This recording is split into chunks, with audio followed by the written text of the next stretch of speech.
All right, let me know when you're live. But at some Too point, late. We're already live. uh, Joke's on you. Hello, cyberspace. It is Terracin, your favorite cyber bitch here, and it is Fuckery's Afoot, Part 2. So we have with us tonight the Nano Reaper. hey people, We have the National Libertarian. I am the National Libertarian. I'm here because I heard that there's going to be some BTFO and I wanted a front row seat. And of course, we have the man of the hour, Scooby331. Hey, hey. Ho ho. Kavanaugh's All got to go. right. So, last night we did Fuckery's Afoot Part 1. And we went over a lot of the bullshit that had been claimed, and some people had never even heard of some of the stuff, and it was stuff on the very last stream that was done on Moonifest Destiny. I had sent a lot of this information to Pyro, and it would not be allowed. It was not shown. So here we are. We are showing it. Alrighty. So Scooby, you want to help me explain how this started? Because what I'm starting with is these conversations between Cass, Sill, and Demon Hobbit. Scooby? Scooby. Sorry, I didn't realize the microphone was on. I was answering you actually. Yeah, I'll walk you through what I can. I mean, I'd have to see the conversation, but yeah. I know. All Okay, right. so go ahead and just give a minute a small background on how chaos started and who started it. Sorry, you broke up for a minute there, Tara. I didn't hear what you asked me. I said start with how chaos started and who started it. All right. To my knowledge, because I was told a few times, I basically chaos started. I think it was Sylvanas and Six and Weibo and Plain Speech started talking. And they started up the chaos group, and it was them and the One Ton Hammer and Sweeper Steve. And they, as far as I knew, there might have even been other members I wasn't aware of, but that's who it was when I first came in and started with them in chaos. And then we went down to more last September, and You the realize next. you're presenting like screenshots of conversations, right? Yes, these were in a Discord. Okay. I just, I was. Yeah, I'm well aware. All right. just saying. It's part of the whole deal. So, as I was saying, sorry, you like broke my whole train of thought. Where what? A Oh bunch yeah, of people so started a stream that you eventually joined, and then we're there. right. So we were down in DC. The next 6 minutes hit us up, asked us if we wanted to come on as guests. We came on as guests a few times, and then all of a sudden, there was a change in the lineup. And because I assumed it was because I had experience before in broadcasting, they offered me Friday nights. They had actually offered me Sunday, I think it was, but I couldn't do it because of the hours. I told them the only night I could actually do was either Friday or Saturday. We both had Saturday, so I took Friday. And then we had a few shakeups, and half of Chaos left. At first, it was just Sylvanas and Plain, and then Ajax left over misunderstanding, and they started their own streaming group. And that was pretty much where we were up until the beginning of July, and then everything came to a screeching halt. Okay, so and Sylvanas left Chaos 20, correct? Yeah, Sylvanas left because what had happened was, I forget why the conversation went a certain way or whatever, but Sylvanas was talking. We were all talking after we went off the air, and Irv and Sylvanas were talking. And for the life of me, I could remember exactly what he said to her. But he had said something to her, and she repeated it back to him, but differently, like the way I guess she had heard it. And as he was trying to say to her, no, that's not how I said it and meant it, she left the conversation. And then she had blocked him and wouldn't talk to him anymore, and that was the end of it. And they told me next thing you know, she left the stream. She's not going to stream with us anymore, and she's bequeathing the stream to me and Six. And we were in charge of the stream. This is what I was told. I said, "Oh, okay." We had a big long conversation about it, and basically the way she had made me feel was she had really.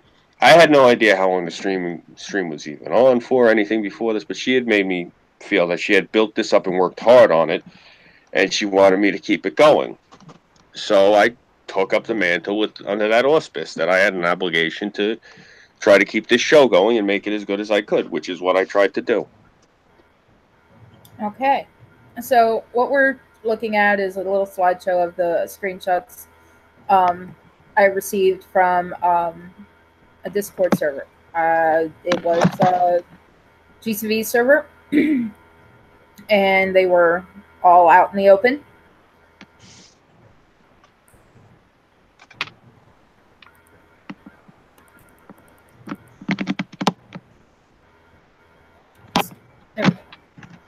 All right, so we will start from the beginning of this.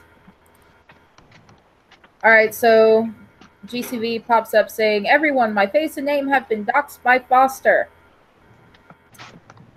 Well, it's kind of hard to dox when you're the one that did it yourself. He did it on one of Foster's streams, which he admits right here, a stream from a year ago. So it's not a dox if you did it yourself.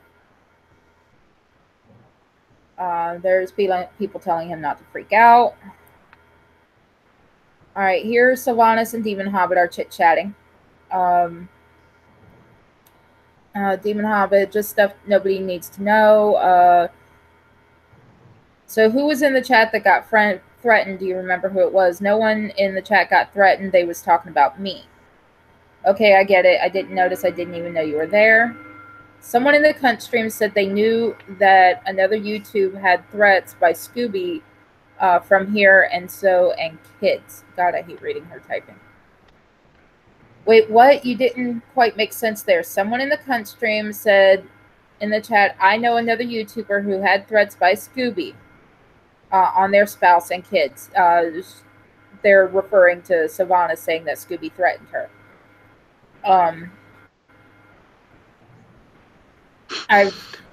Unbelievable. He was given a gift. And what do you mean by that?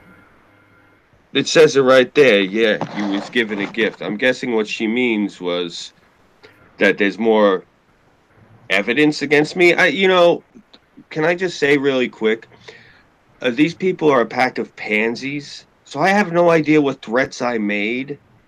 Because these are the type of people where if I tell them, I should smack you in the face for what you said, they go and they curl up in a ball in the corner and start hyperventilating. So I don't know what constitutes a threat. Yeah. You had at one time a septic tooth, right? Oh, yeah. Yeah. Oh. And you were going off on everyone. Well, yeah, I didn't realize I was getting poisoned by the damn thing till I had fainted and had to go to the emergency room because I didn't know where the hell I was when I came to. And you went and apologized to everybody, correct? Well, yeah. Explain the situation. So therefore you thought it was squash. Well, yeah, that was the thing. I wasn't even going out publicly, and it wasn't like I was doing anything public. No, I didn't. The only thing I think, if anything, I might have maybe got nasty with somebody in private messages, which is what Sylvanas might be referring to offhand. I don't really make it a point to go around threatening people unless it's for humor. I have a very dark sense of humor, and I'll say things sarcastically to people, Yeah. But other than being a bit of a dickhead, I don't make it a point to make threats. I'll say something outlandish to somebody I should stick an umbrella up your ass and open it, you prick. You know, that does not literally mean I'm going to pants the person and try to insert an umbrella in their anus. You know, I mean, what the fuck is the matter with these people? Probably get a hell of a lot of hits on a video like that, not gonna lie. Probably. The problem with these people is they live completely on the internet and don't have any real lives. Oh, did I say that out loud? Yes, I did. The problem with these people is they have a fucking level up bot in their Discord, which is probably the gayest thing I've ever seen. But whatever, let's keep going. Yeah, I left the last one. I had that. Luckily, I was able to capture all this because here Demon Hobbit says he's going to delete all his conversation. They're talking about a couple screenshots. He's talking about our friend Sarah, who was having, you know, a small online relationship with him, and things happened. Her computer was slow, her mouse got stuck, and literally she accidentally showed pictures. She pretty much doxed his dick. And this has been said out loud and on air on several different streams. But Demon Hobbit should not be offended by that because from what I've heard, it's not a tiny dick. So, you know, if you're working with like 9+ inches, then you know what, your dicks get doxed. Don't complain. Here, Sylvana says, Cass, I regret making chaos. Are not disbanding it. I think she means or not disbanding it when I left. It's never been funny. It's affecting us real life, so no, it's not funny. All because I wouldn't give a train a wrench. She means she's talking about me at this point. In which Scooby was on the stream. All because I wouldn't give someone a wrench and I let my friend Gigi stand up for herself. That's not exactly what happened.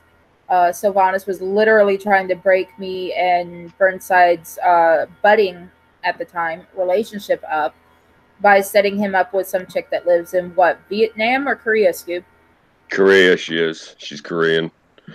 I didn't realize that this girl was that controlling until actually that stream. It was, you should see my reaction like on stream with them. I felt bad too. Like you talked to Plain Speech after it that night too. He wasn't aware that she was going to be like that either. But it is what it is. Demon says sorry. It was a figure of speech. I know, but with Scooby, it skips funny. I think you may be right, Cass. I know. Night anyway. 6 had to do this. I was trying to hint that to you, Demon Hobbit. I'm not sure. Some things were missed. I had gotten this in order that I could. Cass says, what? Yeah, in April. Jesus Christ, I'm sorry. I didn't know that. The main reason I had a panic attack. Holy fuck, I regret talking to him. Why didn't you say that earlier, hun? I have no idea what the fuck they're talking about referring to 6 and a panic attack.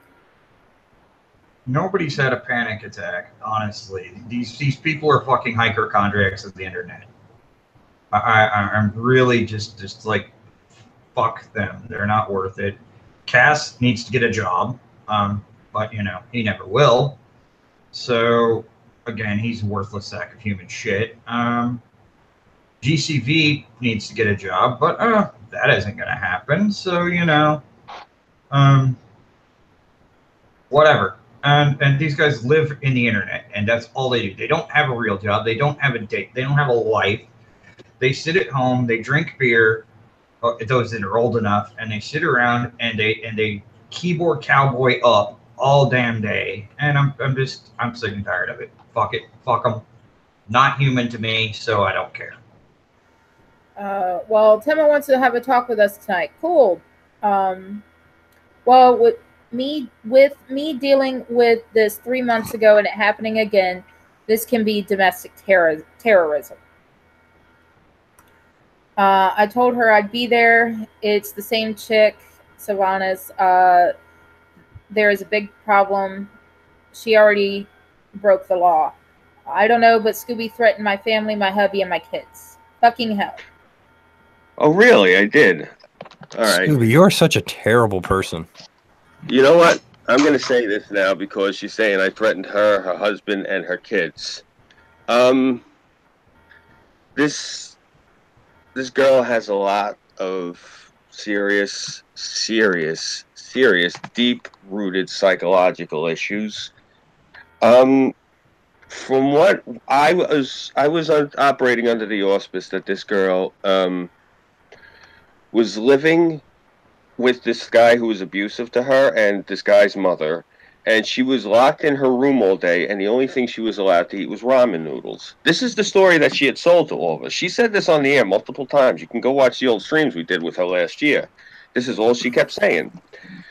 So she had basically told us that she was leaving her husband for Sweeper Steve, and she was coming out to New Jersey to start her life over again. And this is really fucked up, and I've said this before on the air, but I'm reiterating this again because this really bothered me that this happened. And the thing of it was, we were talking about something, and I had said to them, this is the reason I use an avatar, because I don't want any trouble like that. And she says to me, well, now I want to see what you look like. So later on, I let her see what I look like, and she started acting really weird. I thought, my God, I must really be that hideous. I love this story. I'm so glad you enjoy it, you sadistic bastard. So we're on air, and she's supposed to be coming out like in a day or two or a few days. I don't remember the date. Forgive me if I'm wrong. But we're on air, and she goes like this to me, right? So we're talking about something.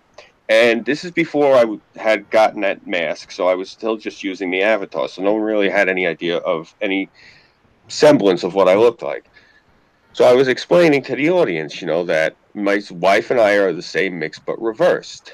I tell her all the time to bust her balls that she looks like Salma Hayek came off her diet because she's round and brown and low to the ground.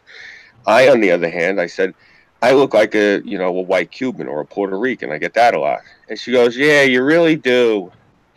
But says it all weird sounding. And then starts talking like a few seconds later. She goes, can I just say something? I don't want to upset Sweeper Steve, but you are gorgeous. I go, huh? Who, me? She goes, yeah, you're a gorgeous man. I go, oh, all right. Just out of left field, she says this to me. Next thing you know, her and Sweeper come out here to visit. And the whole fucking time they're here, this poor guy is sitting here, and she does this in front of my mother, in front of my wife, in front of my sister, that she's sitting there just staring at. I mean, bothering. And according to his wife, drooling. Actually, according to his wife and his mother. Let's not go that far. But the no, staring. That's what they said. The leaning forward, on the hand and the staring. I mean, making it a point. And they left. When they finally left, the next day, her and Sweeper, they were out in front of my house for a good 40 minutes or so arguing. Sweeper, bro, I'm really sorry I got to talk about this shit on the air, man. It's just these people are doing all this crazy shit trying to destroy me just because I want nothing. I don't want to play in their reindeer games. I told them this a few times, and they went out of their way to try to destroy me because I don't want to play the game. I'm not interested in this drama shit. But whatever. Now I got to do this shit because I'm literally it's either this or, every time I talk to people, they're like, nah, you're a doxer. Fuck you. You did this, you did that. I didn't do shit. So I got to say this now. So, Sweeper, I'm sorry, man, about talking about this, but it's my business just as much as it's yours because you guys came to the house and this crazy shit happened. But this is the motivating factor. I didn't threaten this girl's kids. I didn't threaten her husband. They did crazy shit to Six one night on the stream. Her husband went and blocked him on all of social media, and all of a sudden, him and all of his cronies showed up in Six's chat and started downvoting his chat and everything. Me and her had been arguing back and forth that day over some stupid shit, and she was, I don't know, she had shit going on and she was being really nasty to me, and it was a bad time for me too because I had personal shit going on, and the argument snowballed, and it should never have snowballed like that. And instead of letting ourselves cool off and handling it the next day, she went and did all this crazy shit. but she thought I was threatening her husband, and all I did was ask, "What the fuck is he doing?" I said, "He's got a problem," and that was it. I was threatening him because of the way I asked her. And I kept telling Burnside, "Look, like the next day or two after I calmed down, because I was livid, because of this argument. After I calmed down, the next day, I seen that she was upset because she was putting shit up on Twitter. So I told Burnside, I'll talk to her. And like, no, she doesn't want to talk to you. That's what happens. I didn't know this about her. She gets into arguments with people, and then, as this saying that the Sicilians have, she gives them the sign of the cross. They're dead to her. She literally, once you argue with her, that's it. You're dead to her. And I didn't know that about her. I didn't know she was going to do all this vengeful shit to me. I mean, I let this girl, I didn't know her from Eve, and I let her come to my house as a guest.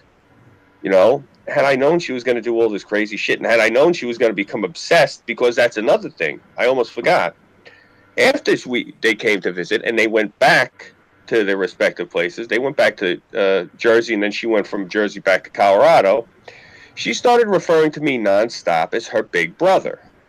All she kept saying was, "You're my big brother, you're my big brother," which I thought was really kind of creepy, going from, "You're gorgeous," to "You're my big brother," so whatever, I rolled with it. So pretty much she went from, "Oh, I want to fuck you," to, "Oh, you're a brother now." More or less. No, more of like, look, so I remember multiple times when I've been in chat rooms with, there's lots of people there, but Scooby and Sylvanas were there. And how do I say this internet bluntly? That hoe be thought. That hoe be thought in like 100. Like I remember this succinctly. I remember very few things about the dumb shit that people do, because people do a lot of dumb shit.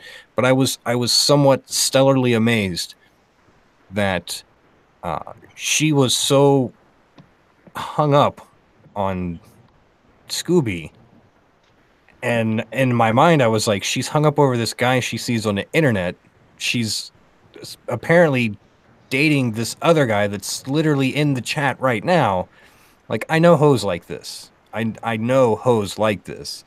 She's terrible. Yeah, you know what? We Terrible used to fucking person. She literally she's starved for attention. Yeah, we had terms for them in the army. We called them barracks bunnies. Yep. Yeah, that's a thought, my friend. And it's funny because it's funny because she's not thought material. That's why it's stuck on my head. Yeah, but the thing I was saying was, like, the chat that Tara was talking about when that Korean girl was in there and her and Tara got into the fight. This is when I kept getting fucking timed out. It wasn't really a fight. Right. Well, that's when I got into the argument with Sylvanas. This is what brought it all on, that she said I was threatening her family, which I did not. I would never threaten children. She should know that. And they don't, Scooby. They don't care what the actual truth is, though. No, I know that, but yeah, that actually, just seeing that and reading that, like, actually bothered me. That's all. That's all I'm saying. To see that was like, really? Like, out of anything you're gonna say, like, that's the one thing you're gonna go with. Like, I'd hurt kids. I mean, you could say anything, but kids and animals. That's the one line I'd never cross. Scooby, stop. I know. Stop. I've talked to you a lot of times. I've talked to you at your worst. I've talked to you at your best. I've talked to you at points where you were saying some shit that was so fucked up to where me of all fucking people, was like, whoa, man, dude, maybe you need to dial that back a little bit. But yeah. I have never objectively thought that you were in any form or fashion legitimately like threatening people. You know what I mean? Yeah. Like, you say some pretty fucked up shit. You can get a little aggressive sometimes, but as far as like any actual legal, credible threat, so far from it, dude. So absolutely fucking succinctly far from it. So I don't think we really need to go into this. Like, I know it's they think, yes, they think it's a threat because they don't like you. So automatically they're going to think of it's a threat. It's one of those things. It's one of those things where if you hold someone in a particular light, that thing in the gray area, that's neither this nor that, but you can misconstrue it, right? You can do the they, you can they the shit out of it, right? You can subterfuge the ever living hell out of it. This is one of those things. Like if I said to everybody here, to all four of you, like if I see you guys, you know, next time I see you guys, I'm gonna slap the shit out of you, right? At this particular point in time, none of you would like. You'd be like, oh, okay, well, whatever. He's just talking shit, or you know, just talking fucking shit. Literally no fucking threat. Just bants on the fucking internet. But if somehow we have a fucking falling out, and one of you four people is the type of person to have like your feels all fucking knotted up, and you get a little tear in your fucking eye, and a bunch of other people were around fucking jerking you off and stuff. Oh, he threatened me. He said he was gonna. That man on the internet. Who doesn't know where I am and lives on the other side of the fucking country said he was gonna slap me, and I am literally shaking. That's what this is. That's what this is. This is literal fucking vagina pussies. I know it's a double entendre, but I'm sticking with it. You fucking vagina pussies. This is the I'm literally shaking moment that these people are having, which is ultimately ironic because I've heard most of them, if not all of them, at specific points, you know, lol, top keck, look how triggered and soft these SJWs are. You faggots are doing the same fucking thing. You're fucking pussies. Stop it. Grow the fuck up.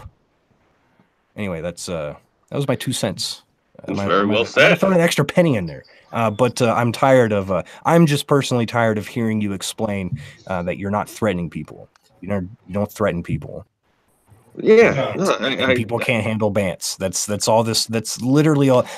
Dude. It's the equivalent of when people say that Trump is threatening fucking journalists and stuff. Like this is the same type of like ad hoc word mixture newspeak that these faggots are fucking using. And I'm just tired of hearing it explained because it should be common fucking sense. And we have the next 6 minutes joining us.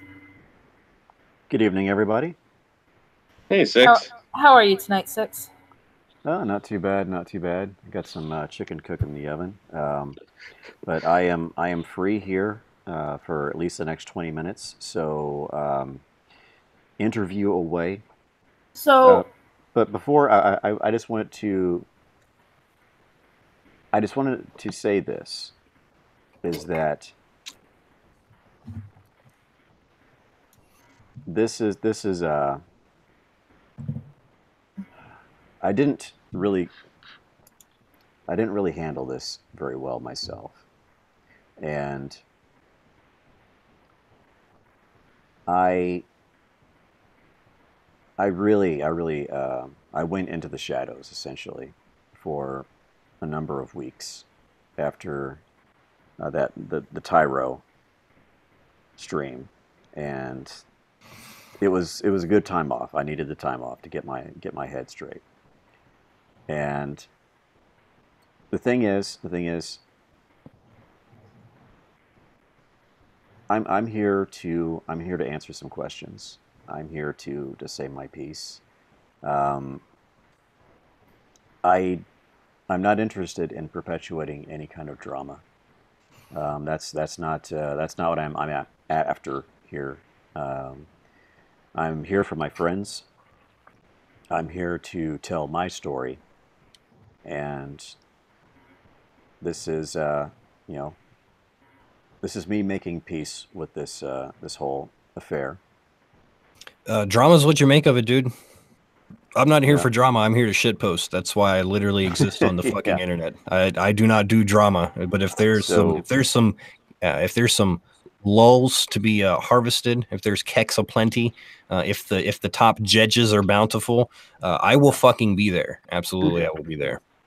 Well, I don't have quite the same taste for for controversy, but you know I am here, so this is your chance to ask the tough questions of the next 6 minutes.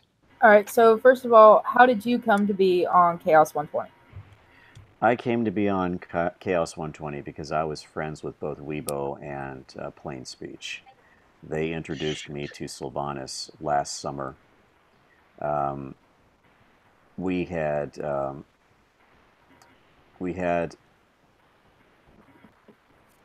just the four of us for a while. Um, then we picked up the 1-ton hammer, and then Sweeper Steven. Let's see. I think they pretty much picked up myself and Hammer around the same time. So it was first Sylvanas Plain, and they picked up Weebo, and then they picked up me and Hammer, and then they picked up Sweeper Steven. And then I got acquainted with Burnside, Ajax, and Scooby and Diogenes. That came after in September. So we had started just a bit before we got acquainted with the Moore guys.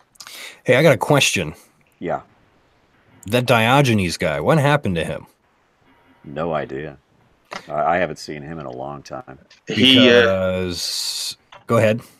I was going to say he disappeared off the face of the earth, but what were you going to say? His name's been getting brought up in other places. Oh, It's a different different Diogenes. Different Diogenes. Okay. Yeah. Yeah, Trust me, I looked into it as well. Right. Yeah. All right. I've met this guy in person. He cut it off recently, but he had a braid down to his belt and a really big bushy beard and a handlebar mustache. Yeah, completely different guy. Okay. Six, I got another question. Or I don't. Okay. Oh, there you are. There you are. Yes. What has Scooby ever done to you that was bad? It's a bit of a gray area, but there was a time when we had. I don't want gray areas. I want objective areas. Okay. I'm a facts over feelings kind of guy. You know this. Okay, so there was a time when we had just started streaming with GCV and his crew, and Scooby at that time really didn't know me very well. He'd only known me in just a couple of months, so he was being bombarded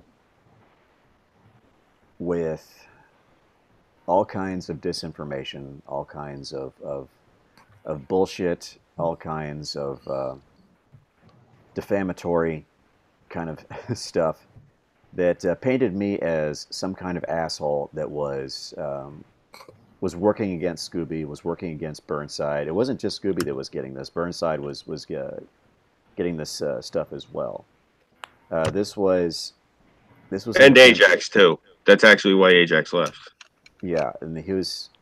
So they were being propagandized too, in order to get me removed as a co-runner of Chaos 120. It was a GCB and his little crew. But I said Scooby. This. And Scooby. Yeah, what has Scooby ever objectively done to you that was wrong? That's about it. Other than so nothing. Thing is, he did sort of at the very beginning buy into a lot of what they said, because for all he knew, they were telling him the truth. Okay, but that's not objectively wrong. It's not objectively wrong. It was Burnside who was the rock that, kept telling Scooby, no, he's not like that. I don't think that's right. I don't think that's the truth, and so on and so forth. So Burnside gets a lot of credit for being solid, and Scooby didn't bring this up with me until after the whole thing in April with Sylvanas, after Tara and the Korean chick got into that little timeout fest, and then Otika jumped onto my stream and started giving everybody shit. Right. So it was a minor misunderstanding that didn't lead to any type of damages. Right. So as far as we can consider it, like And in a he loose didn't legal bring it up. sense, like literally nothing happened. Yeah, he didn't.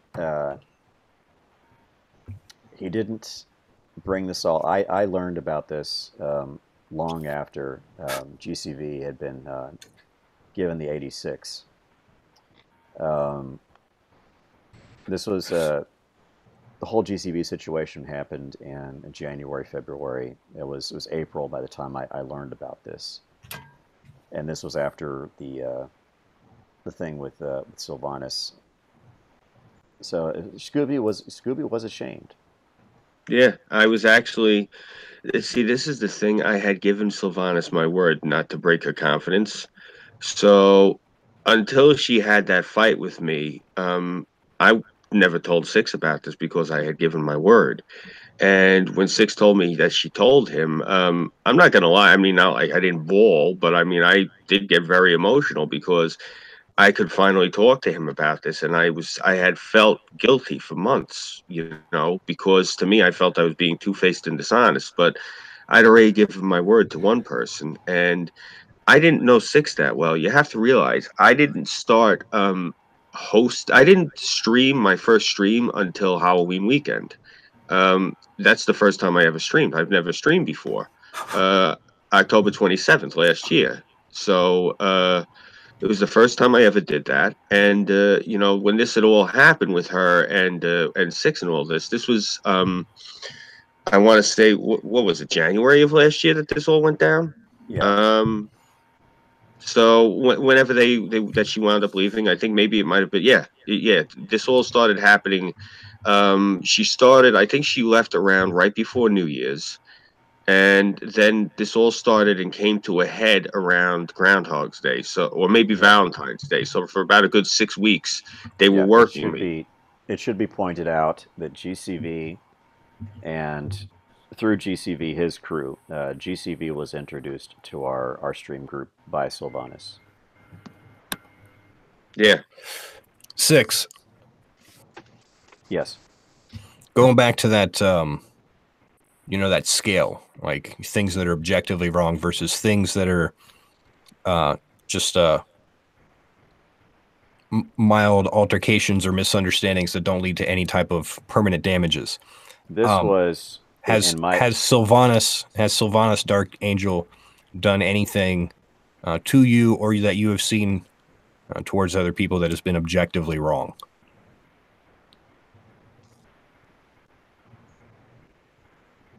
Okay.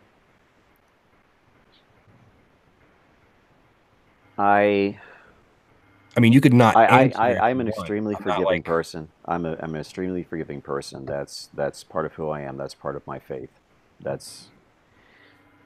I'm very forgiving, and I give people second chances. Not so many third chances, but certainly second chances. And I didn't know the extent of what went down with Sweeper Steven until Sylvanas had already left the group. She had been long gone before I'd found out a lot of the details about what happened between her and Sweeper Steven. When I did find out, I was very angry. Because Sweeper is a really good guy. He was always a really awesome guy on our streams, even the times that he fell asleep. So that hit me pretty hard, and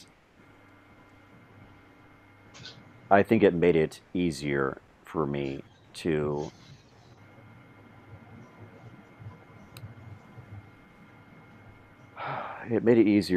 later on.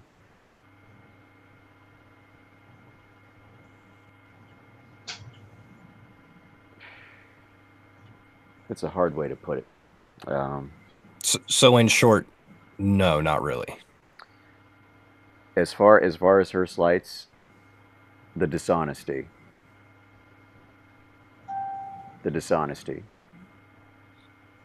There was a lot of dishonesty. There was a lot of there was a lot of pandering. There was a lot of subterfuge. There was a lot of her trying to buddy up with me to get all chummy. Um, and it was my impression that she was attempting to use me as a wedge against Scooby. I don't like being used. I don't like being a tool in somebody's tool chest. I deeply resent that. I consider that a slight. So I don't like manipulation. In a nutshell, very manipulative. Yes, I felt manipulated. And you would stand by this, like this is like legitimately how you feel. Yes. Okay. But as far as like witnessing any like actual wrongdoings, that would be like a no. Not that I can recall right now. I mean, she didn't.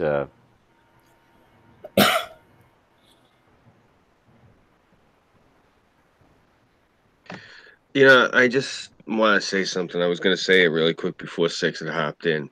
What we were talking about earlier, the stream that I was on, where the Korean girl was being a bitch to Tara. For a good, let me see, it was April at that point. For a good 4 solid months, Sylvanas had been referring to me as her big brother. And on that stream, the Korean girl had wrote something in the chat because I was wearing the hockey mask at the time, and you could see me in the chat.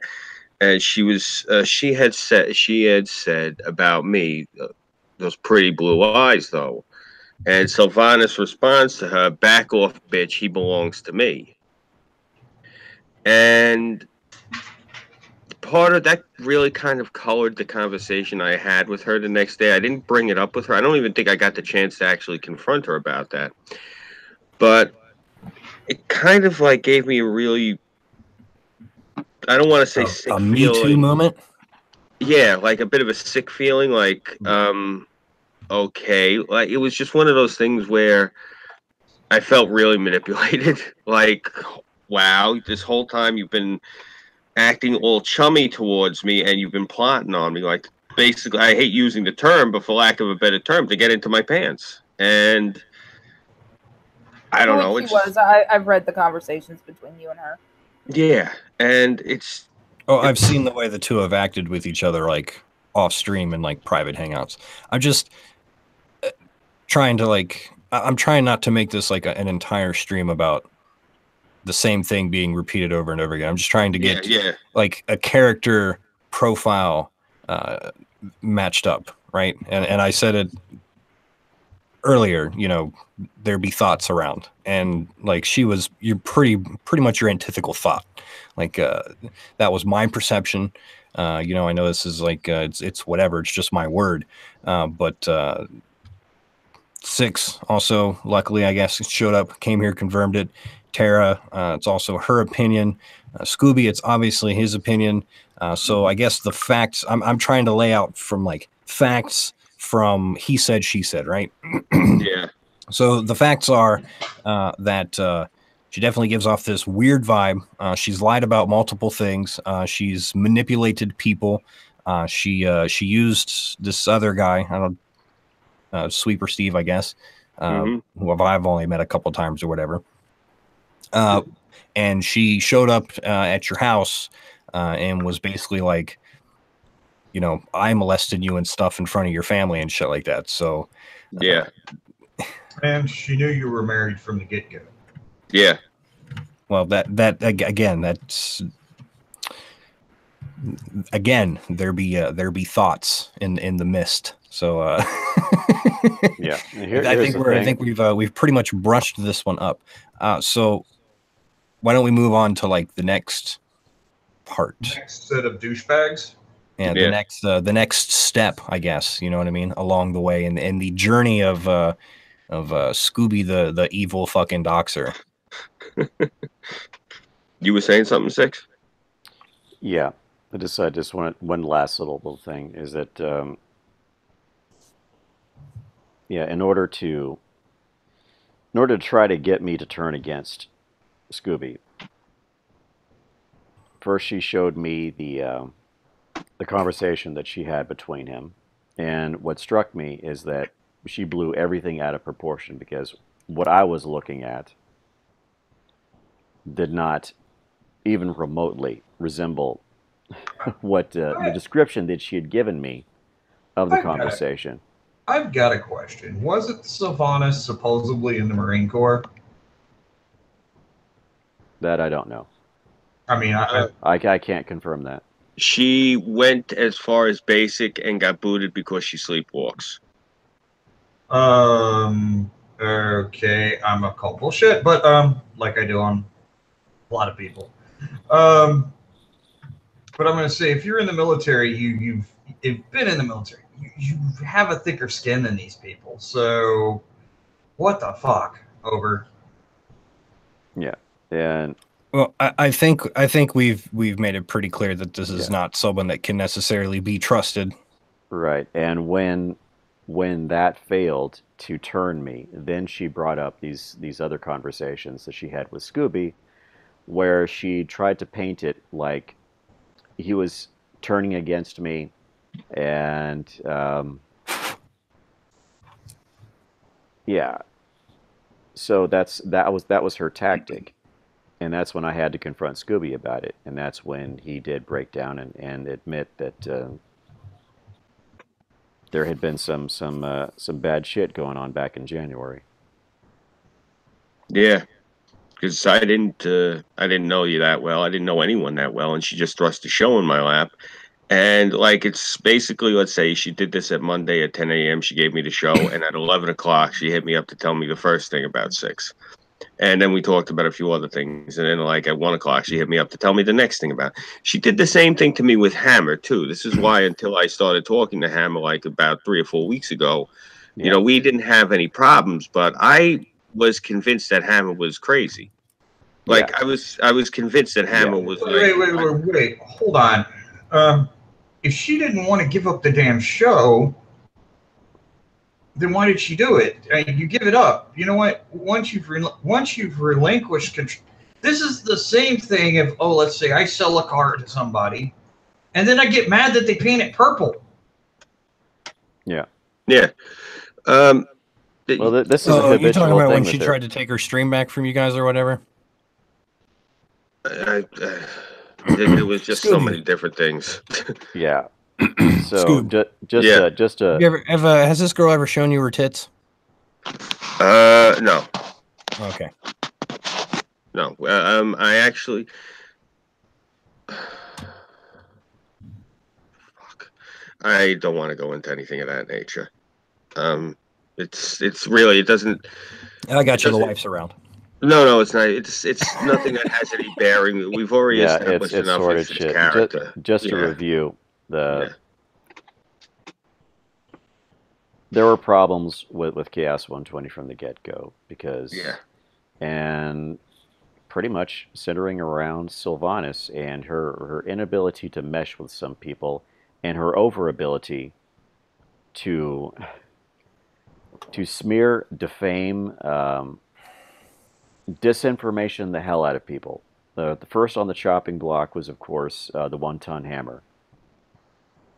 I have to say something really quick, just to give color on this. I don't mean I understand completely what Purposeful is saying, that we shouldn't keep beating the dead horse with this, but this is something that has to be established because she had convinced me in Burnside, because I'll be honest with you, she was just such a whiz with the computers, and you know, we had been talking to her for a little bit, and she was very nice and very friendly and very sweet, so I didn't think that she was crazy, but she was slowly feeding us this story about the one-ton hammer. And when I tell you how the story ended, how she had painted it for us, you got to understand, it took her actually a few weeks to paint this picture to us. This isn't like she fed it to us in one shot, because this is one of those things where you ask for the check and run the fuck away from the bar as fast as you can. But she had us convinced by the end of the way she had woven this tale that Hammer was one of those people that had bought through an auction a reappropriated, decommissioned nuclear missile silo. that was buried deep in the Pocono Mountains and lived in the basement of this thing and was actually connected to Black Lives Matter, and was now Burnside and myself were on his list of people that he had targeted. And the reason that she was telling us this was she had come across information that he was trying to get into a satellite to find us. Nigga, you know that shit sounds retarded as fuck, right? Okay. Even to this was laid out non-computer over hackers, about 2 or 3 months. This sounds okay.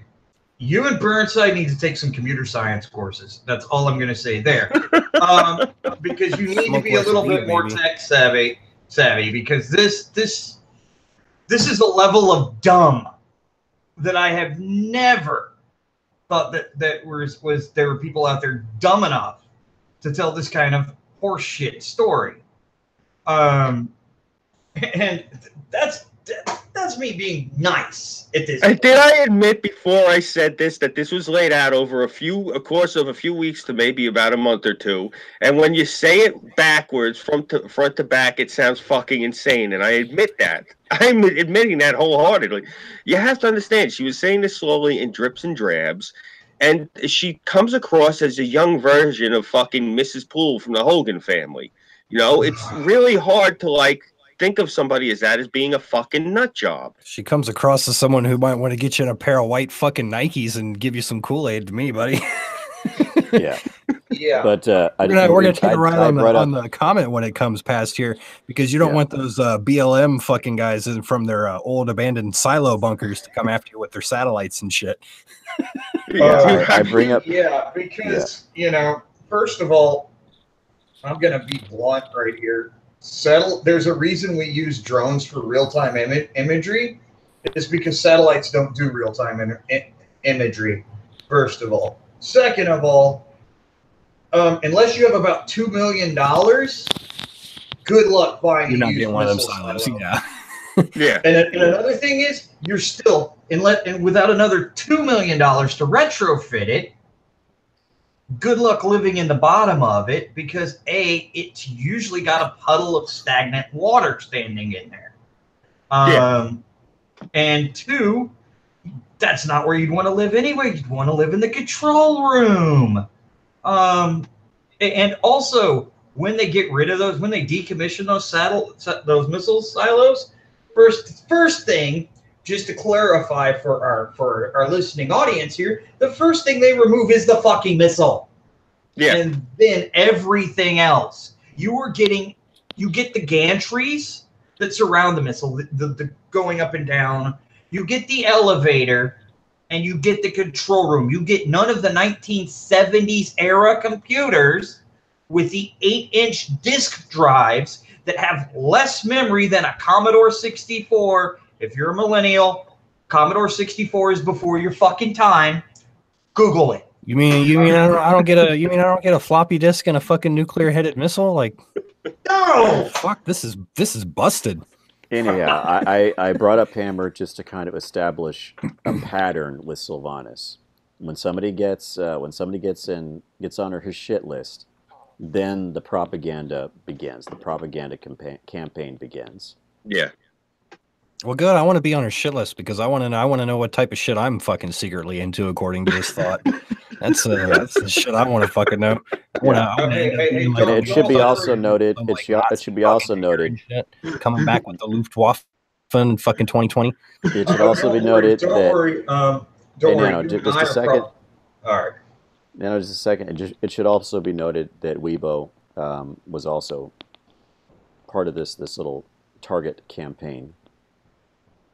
Oh, she tried to go after the weebs? She tried to go after the weebs. Oh. All right, so let's move on from the thought. What's who's next on the spectrum?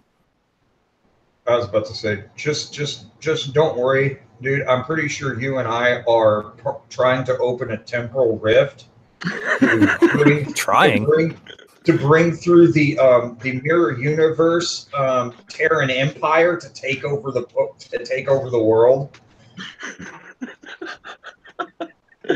Look, he said to me in passing, Hammer. He said to me, Burnside, Six, and Hammer were in a hangout when I first started streaming with Hammer, and he to fuck with us, he had said a few things, you know, a few cryptic things, making it sound like really super villainy. And we had mentioned this to her because he was her stream mate, and she took the ball and ran with it. It's not like she just came up to us and sold this to us, like right off the bat.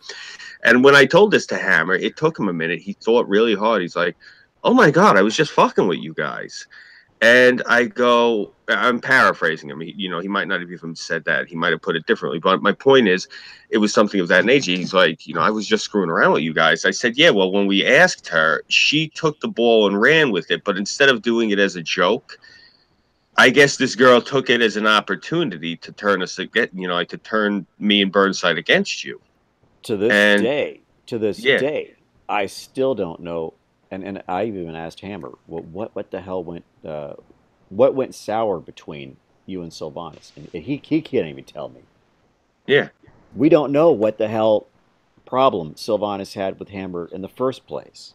I'm thinking she has some undiagnosed mental problems, and you know what? Fuck the thought. On to the next person. Probably used too many syllables in a fucking word, and it like triggered her or some shit. Yeah, oh, did you use it? Did you use a 2-syllable word around her, Scooby? Did you use a word with 3 L's? Did you divide by 0 in her presence? Did you use a word ending in a consonant? Oh dear. That's it. I'm getting my fucking runes. All right, Porpoise. You wanted to segue into another section of this. Yeah, I was kind of hoping to get to the Donga tribe thing before I had to go to bed, but it looks like that's not going to happen. Terry, you there? No. She said she's going to walk the dog, which is probably a lie. It's probably code for masturbation, but maybe it's not. Oh no, she's got this giant black lab that looks like it needs a saddle. Oh, beautiful man. dog. Yeah. Yeah, it's, the kind that leaves like 50-pound shits. If you don't walk it, you really don't want to get up cleaning up the. You have to pick up with a snow shovel. Yeah. Or one of those things the kids have with they sit on, and it has a little thing with the 2 handles, and it has like a scoop. You've seen them on playgrounds and shit. I don't know what they're called. The saucer sled. Well, give me a TLDR, because I got about 9 minutes or so.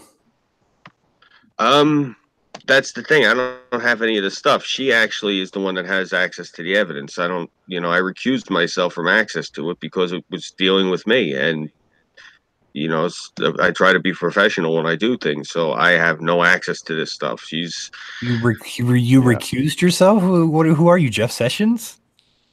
No, I'm just saying, because it dealt directly with me. So my hands can't touch it because I can taint the evidence stream that way. And I can't be much help because I don't have the evidence myself. And also, during this entire month and change debacle, I was away for most of it because I just started working again, and there was just no way that I could have devoted adequate time to help in the investigation. And so Tara, much to her credit, she really took up the mantle.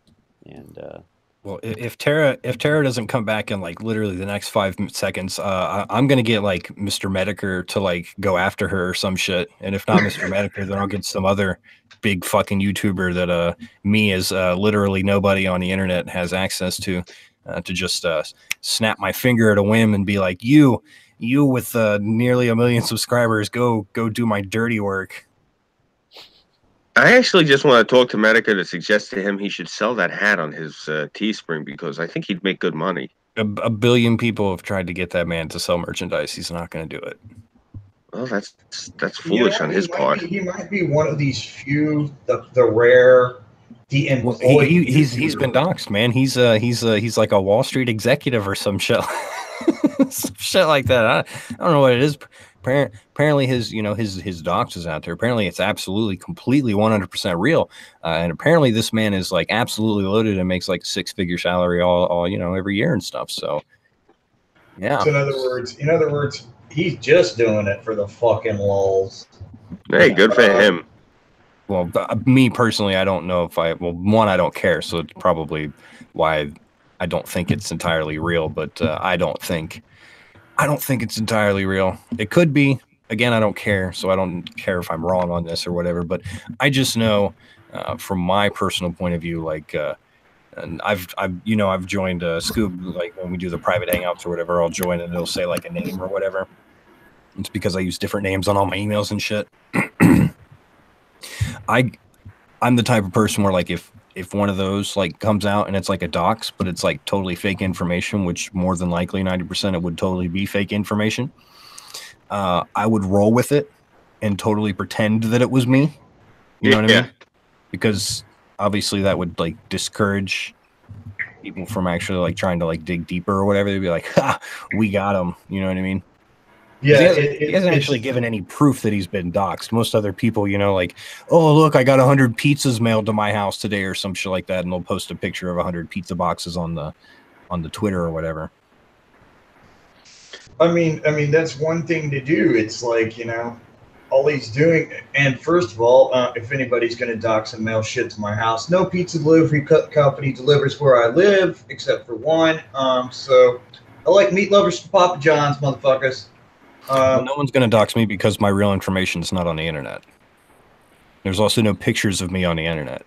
So even if I did a face reveal right now, like, people would know what I look like. And at best, the people that I work, I guess, for, the people that I do work for would be like, oh, hey, you're that guy on the internet. But since I do work for people who are like rich and, work like 80 plus hours a week because they're the only type of people that can afford what I do, they're probably not spending too much time on the internet looking at people that have like 2,000 subs on YouTube, if you know what I'm saying. Yeah. Nobody gives a shit about it. They're like, YouTube. Oh, you mean where I go watch cat videos every once in a while? Yeah. You mean that thing that my kids get on to watch Peppa Pig? Yeah, basically. I mean, people have gotten YouTube to think that it's actually important, and I laugh at it because, well, it's YouTube. Tara, pull up the Donga Tribe stuff. Where are we at? I don't have any of the Donga Tribe stuff. Scooby. Yo. What the fuck, man? What? He did a whole stream. He didn't talk about me. He just did a stream about me. There's nothing written about the guy didn't really talk. That's what he does, as far as I know. I don't think he's one of those idiots that goes on Twitter and just, talks about shit all day. I think this guy just streams. He did a stream about you, like a live stream, where with 400 or 500 viewers that they probably get at this point still. Yeah, but they Was this recently? September 10th, I think it was, or the 11th itself. It might have been. We were in DC at the time, and these imbeciles went and did on their stream that they read off my information and they read off my wife's information, thinking it was mine. And they went and they searched with my email, and then when they searched with my name also, just my screen name, Scooby331. And for whatever reason, I think when I had set up her Amazon for her, I think I put Scooby331 as the name on there because I was commenting on shit for editing. Because my wife's like, I'm the type I'll ask you, babe, do you want to maybe review this? And I don't give a fuck. I said, okay, good, so I'll do it then. So I was using her Amazon, and my wife's a Democrat. She literally, like, when we go to the store, I carry her ATM card in my wallet because she doesn't want to reach into her wallet. She doesn't want to be bothered. So I carry the ATM card because I'm the one that does the paying. Well, she's a Democrat, so she wants you to hold on to the money so that she can just take it from you whenever she wants, because that's how Democrats think. Yes, right, exactly. So it was the same thing with the way her Amazon account was set up, where I set the whole thing up. I do all the ordering, I do all the stuff, and she'll say to me, can you, go on Amazon for me and find something? So, okay, sure. So there's like 10%, maybe 10% of the shit on her Amazon is her actual stuff, and the rest is just my stuff that I throw on there half the So time. when you did the Tyro stream or whatever, and they were talking about the Amazon account stuff, like that was from that the was Donga actually Tribe stream, or that was that something was- that they got? that was actually Is AP that before or and after? Gasly. That was before that. That was the night before. That was AP So that was and before. Okay, so hold on. That was the Tyro stream was before Donga Tribe and his Suba berries. yes, they did that the following morning. Hold on. So let me ask you this: do you seriously expect, or do you seriously think that literally the next day, after you did your thing, where all the people that hate you because they thought that you were an evil doxer, which turns out that they were wrong, which is kind of the ultimate irony of it. I think somebody owes somebody an apology, if you know what I mean. Don't expect it, but that's where I see it from where I sit. So you mean to tell me that you think that after all of that stuff came up, and after someone, the Sylvanas and stuff, was connected to these people as well, and was in that chat typing that night that you were on Tyro's stream very fervently over and over again, was also against you and was also with these other people and backing them up and all these other things, you seriously expect that what really happened was that Tonkasaw actually legitimately went out and did all of this work and found the exact same stuff? Or let me propose to you what I think happened. I think all those people just gave it to him. Yeah, I'd say you're pretty much dead on accurate. I think what happened is, I think what actually very unironically happened was that, and I'll say some names, but I'm not going to say that that they're the ones who did it. But I think people in the group of, Atema and Irate and Sylvanas and Politipod and maybe even Tyro and some of the other people that were there, that crazy, the Asian chick, and just all those people that were there to massively hate you. GCV, the whole squad are there or whatever, that fucking stupid retarded gorilla guy that every 5 seconds he talks about banishing people to the Shadow Realm as if somehow still fucking relevant 12 years later, but whatever, do you, fam. I think this is what I think, right? And I don't have proof. This is just totally, this is my almonds and my being activated here. I think they turned around and they were like, hey Tonka, they might not have said this in its exact words, but the feeling was probably there. Hey, your stream literally sucks because Internet Blood Sports died in a matter of a couple months, which as a side note, by the way, I called that when the Internet Blood Sports things happened. I said that this ain't going to stick around for long. So they're like, hey, your shit sucks, and you're a really shitty person, which, by the way, we know now is true, thanks to those crowd audio leaks and stuff. Hey, here's all this stuff we found. Maybe since you don't have any actual fucking content, because you're, I guess YouTube's equivalent of washed up at this point, you can have this, and you can have a show now. Here, yeah, pat us on our back, you with your 120 to 100 times more subscribers than we have, because we're just lowly fucking YouTubers who have lowly shit tier YouTuber beef, and maybe if we rub your back, maybe if we kiss your feet, you'll let us on your show, and we'll be able to siphon away like 30 subs from you or some shit like that. That's what I think happened. That is exactly what I think happened. You guys let me know. Poke some holes in my theory. And then maybe one of these days, when they get 30 more subs, they can actually go down to working part-time at Taco fucking Bell. Massive comps everywhere, my dude. I'm sorry. I'm like, when I ever hear people go, I got to get more subs so I can get more income from you, I'm like, get a job. Seriously. Jesus. I mean, I don't want to hear people read fucking news articles. Guess what? I've been able to read for a very long time, over 3 decades. So guess what? I don't need you to read articles to me. I can read them myself, Yeah. So Scooby. Yo. After I very succinctly and mimetically laid that out, do you still think that Tonkasaw I guess the help of failure accomplished. We're like, hey, let's take this very minuscule amount of information we might have about this character on the internet and go do some doxing. Or do you think that someone literally is just like, hey, here's a folder I have on my computer? Oh yeah, it was definitely the folder.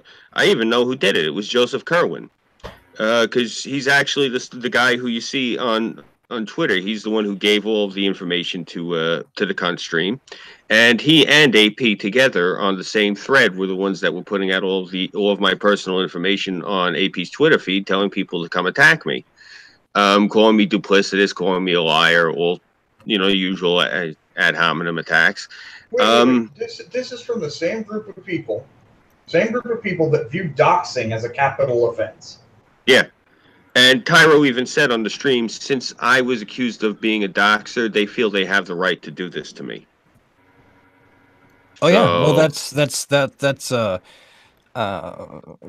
the Kraut leaks or whatever. That's what Tonka and Kraut and all them were talking about. It's like, oh well, I guess now now we get a 24-hour gay ops. We get to do some gay ops doxing shit, because now it's our turn. These people are sick in the fucking head. They have, and I've said this multiple fucking times. If you're not right of center, you're a fucking progressive lefty and you just don't know it. There literally are no, well, I'm a liberal, but I'm not a progressive. I'm just here to say, like the Sargons and stuff. I'm just here to say, no, you're shitty, scummy people, because your beliefs in politics, the reason you have these beliefs in politics is because you're shitty, fucking scummy people. That's just the fucking reality. If it's only a matter of time, I actually respect the Antifas that go out there and throw fucking bricks through windows more than I respect the people who try to subdue their own fucking power level because I'm a good person. You're not good fucking people. You expect the world to be fucking handed to you. You're a piece of shit. I agree. And I mean, they're like, oh no, we're not doxing people. Doxing is wrong. But if we think they dox, then it's right to dox. No, you know what? You don't even have to explain it like that. It's okay when our side does it. That's all you have to say. Yeah. It's okay when our side does it. What? Yeah, pretty much. That's how they think. Yeah. Okay, guys, I got to jump out in about 10 minutes here. You enjoy your fucking chicken. I hope it's moist and well baked. Oh, it's very well baked. It's so well baked. I would say it's highly well baked. Cool. Making me hungry just talking about it. It's making the cats hungry too. I hope you use paprika, otherwise it's a sin. I have smoked paprika. Oh, there you go, my man. So, Kara, do we have any more evidence on hand, or I'm trying to think. Give me a minute. If you guys have any other questions you'd like to ask me before I jump out, now's the time. I'm trying to think. It's just my head's whirling from everything we went over. Let me think. What else was there that you were there for, that you were privy to? That I got a question. 6 minutes. Yes. How many times have you auto-fillated? You'll have to define the term for me. How many times have you engaged? Have you pulled a Ron Jeremy? Okay, you guys are gonna have to be more specific. How many times have you maybe mouthed your own little Donga tribe? I'm not flexible at all. Good answer. Good answer. I'm trying to think here. I'm drawing a blank. You're drawing a blank, so it's more than once, Scooby? Is that what you're saying? Yeah, I'm tired, man. I've been up since 5 in the morning, and it's already after 10 my time, so I'm a little shot here. I just know 6 is going to hop out, and I'm going to remember exactly what I had to ask him. That's usually how it happens. That's why I'm just trying to jog my memory. I'm giving myself a good kick in the head. Well, if you happen to think of it, just send me a message on Discord, and I'll answer the question, and you guys can get to it in part 3. All right, yeah, go eat your chicken. All right. No, seriously. Tara, do you have anything you want to say? Well, only part of, I got a screenshot of where they care about me enough. They made a mock account on Discord. Conversations between Mickey, Coy, and Cass. Whoa, what's this? Yes. Let's go to that. Let's go to that. I will. Oh, I'll Six, jump. you're gonna want to be here for this, I think. Okay. Oh, so the fake CIA agent is talking to Doxer Supreme. So the Nazi NSA agent guy that's so synonymous around these parts of the internet that he even spooks the lights of the Kraut and T and all his friends. That's because they're fucking Kraut and T think the internet's full of fucking real threats. But yeah. Well, to be fair, the internet is full of quite a few substantial amounts of threats, but not around these parts, my friend. All right, so I'm gonna screen share this. A second. I've got a really bad headache going on. My I'm gonna condolences. mute myself, or you're gonna hear the beeping again. All right. Okay, so And we have. when the beeping, when the beeping commences, I shall depart and watch from afar.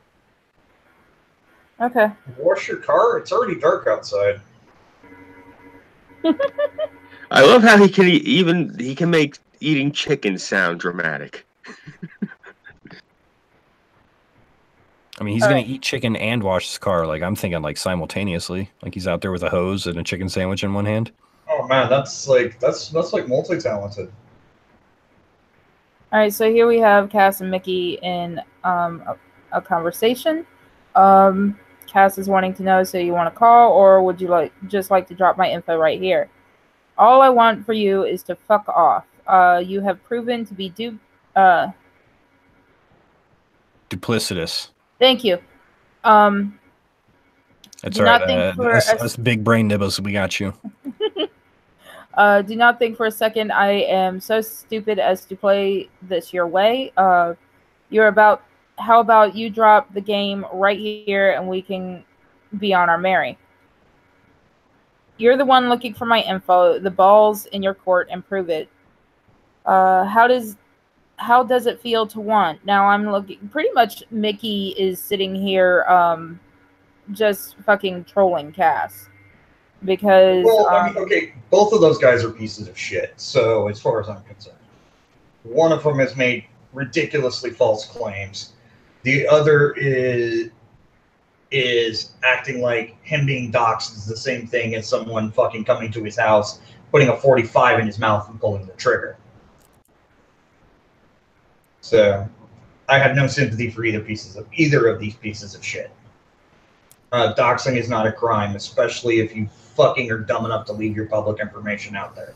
Well, I mean, to be fair, if I was a furry in 2018, I'd probably be afraid to get doxxed too, because, lo and behold, there's probably a pretty good statistical chance that, like, if that Cass, probably has, like, videos out there of him, like, decapitating dogs and, like, having sex with the heads and stuff like that. Like, man, from the stuff that's been leaked about furries recently, there's some pretty fucking sick people. So I don't know. Well, I mean, I'm not saying that's the case. I'm not saying that he does that or whatever, but I'm definitely saying that it's a possibility. Oh yeah, it's a possibility. It's definitely a possibility. Anyway, Tara, go on. So on the next page it says, well, I thought I was promised from Scooby that you would show me some of that elite hacking skills of yours. Now I see you're just a giant pussy who pretends to be a Nazi. What's wrong? Scared. Once again, your pathetic attempts to bait me are falling on indifferent shoulders. Time will tell, old boy. That's rich. So do you know what a VM is? Your vaginal muscle. I believe, as I am told, it resides right under your nose, but then that's not quite fair, as names like that fall to your standards. My apologies. There is a friend of yours not too far from me. I think there is another in Alabama, or so I was told. Perhaps not. But see, everything out there is public record. It's amazing what can be found. Oh boy, his first paragraph, you completely dodged the question, and Cass is asking what a VM is again. Well, to be fair, Mickey is failing to answer what a VM is, or VPN, or anything that would determine that he actually knew what the fuck he was doing on a computer. So basically, we're dealing with a basic bona fides that was failed to be answered. And I just, that is what it is. To be fair, that's not entirely fair either. Like, have you ever heard of like taking the fifth? Yeah, but I mean, why do you take the fifth? Self-incrimination. But here's the so thing. you don't accidentally self-incriminate yourself. Exactly. So I'm just saying, like, it could be one or the other. There's no way to know. We're asking elementary level computer questions. Yeah, and as the conversation goes, it gets better because Cass keeps trying to hammer him with things, and Mickey actually gets the kid to start getting infuriated. So next thing you know, Politipod, Demon Hobbit, and I think one other person wind up hopping in there. Yep. He sits there and like literally insults the kid. And I say kid loosely. It's not hard to insult Cass. You call him a lefty, which he actually isn't, because there are no conservatives in California. And you go on and well, there's definitely no such thing as a conservative furry fucking freak shows. He'll blow a fucking gasket. So, that's kind of like throwing rocks at the retarded kid. Really doesn't serve a purpose. Yeah. Go on. Let's see. The next one, Cass ends up asking, real quick question. Is my real name Cassidy? Mickey says, that's interesting. Tell me what exactly is a neo-Nazi to you. I would be fascinated to hear it from one such as yourself. Let's see. Long combos. Shit talking and trolling, yes. Yes. This all looks incredibly familiar to me. Almost like I've been engaged in several parts, things like this. Yeah, again, Mickey keeps sidestepping what he's saying. What he's asking. Cass just says, I'm interested in what you got because it's rather funny that you claim yourself to be some kind of elite hacker, but you don't know something as simple as a VM.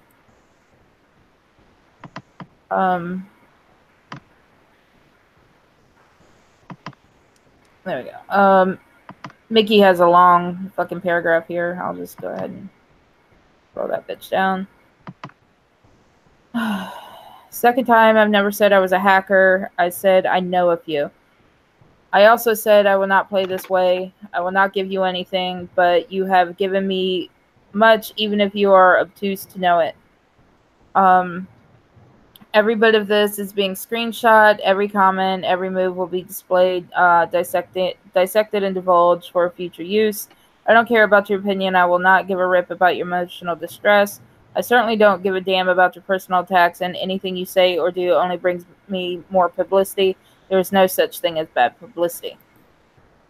And then Cass brings in Politipod. Let's see. And of course, he decides to bring up Kraut, saying Kraut would disagree about no such thing as bad publicity.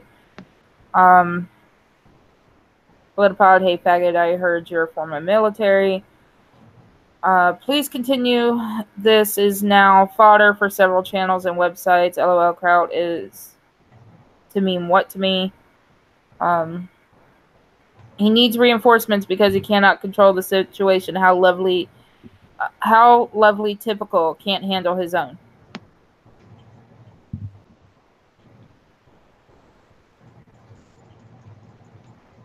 So are you or are you not? You used Scooby as a proxy, did I? Yes, you did. Now, tell me, do you know basic command prompts? If that's the case, tell me them. How would you come to that conclusion? That's a big jump. I think talking about using Scooby as a proxy. Mm-hmm. There's a new invention out there. It's called invention out there. Excuse me. It's called evidence. Politipod. You're very boring, Mickey. You just now discovered evidence. Well, I guess even a blind squirrel finds nut at occasion. Demon Hobbit was added to the group. Love squirrels, certain squirrels. That's the two of them going back and forth. Cass, do be a gent and put your pet away. I understand you need your animal here for emotional support, but you could at least muzzle it so that we may continue without all the yapping. Are you done being a LARPing faggot yet? A third puppy to the kennel. LOL, love this.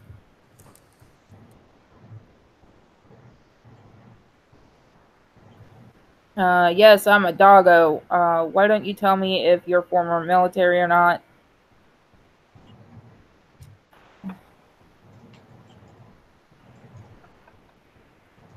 Just a second. Lick, demon. Lick my balls till I see an actual Nazi giving Republicans a bad name, so fuck off. Yawns, the same playbook. I mean, they're literally just trying to, you know. But they're both, all of the parties in that whole statement are full of shit. It's worthless. It's not important. Mickey Corey's a liar. Cass is a liar. Politipod's a liar. Who gives a fuck? This is a clear case of the pot calling the kettle black. Mickey Corey was never in the CIA like he claimed. He was never in the IRA like he claimed. And because one of those statements has to be untrue, because you cannot be a foreign national and be in the CIA. You cannot even be a naturalized citizen and be in the CIA. So he either lied about that or he lied about something else. And then you've got Cass, Politipod, all of these guys. They're sitting here, they're just trying to defame other people to build up their own popularity. Fuck them.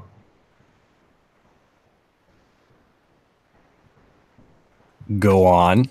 No, that's my point. Fuck them. Go on. They're worthless. Let's see. I also have screenshots on my phone. Very cool. Oh, that was the end? Well, of the ones that are on the computer.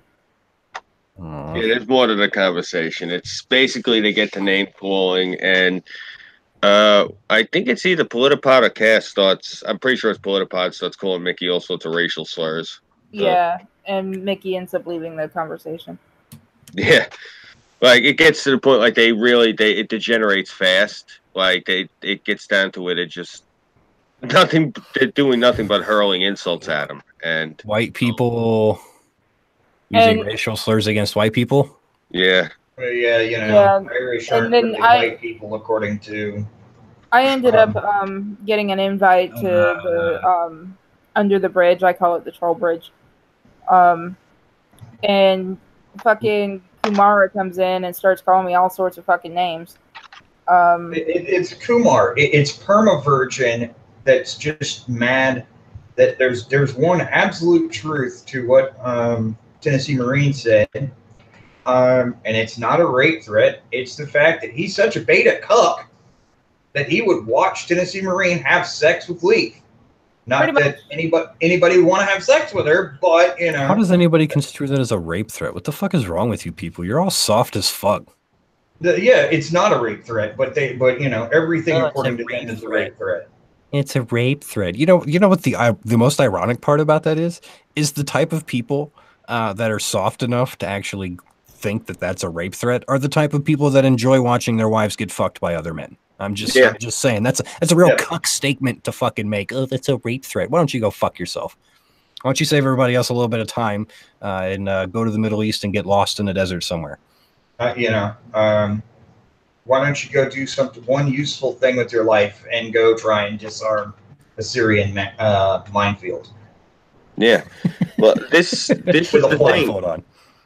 This all spiraled out of me basically telling a handful of people to go fuck themselves in different ways and in different times and in different delivery, but basically more or less. And when confronted, well, you said this to this person that way, and I've said this on air. I was being very colorful, but I was basically saying, fuck off. I don't ever want to see you again. And if I tell somebody, I'm going to drive my thumbs through your eyes, it's a little bit colorful, but I think that you would get the message. I don't ever want to see you again.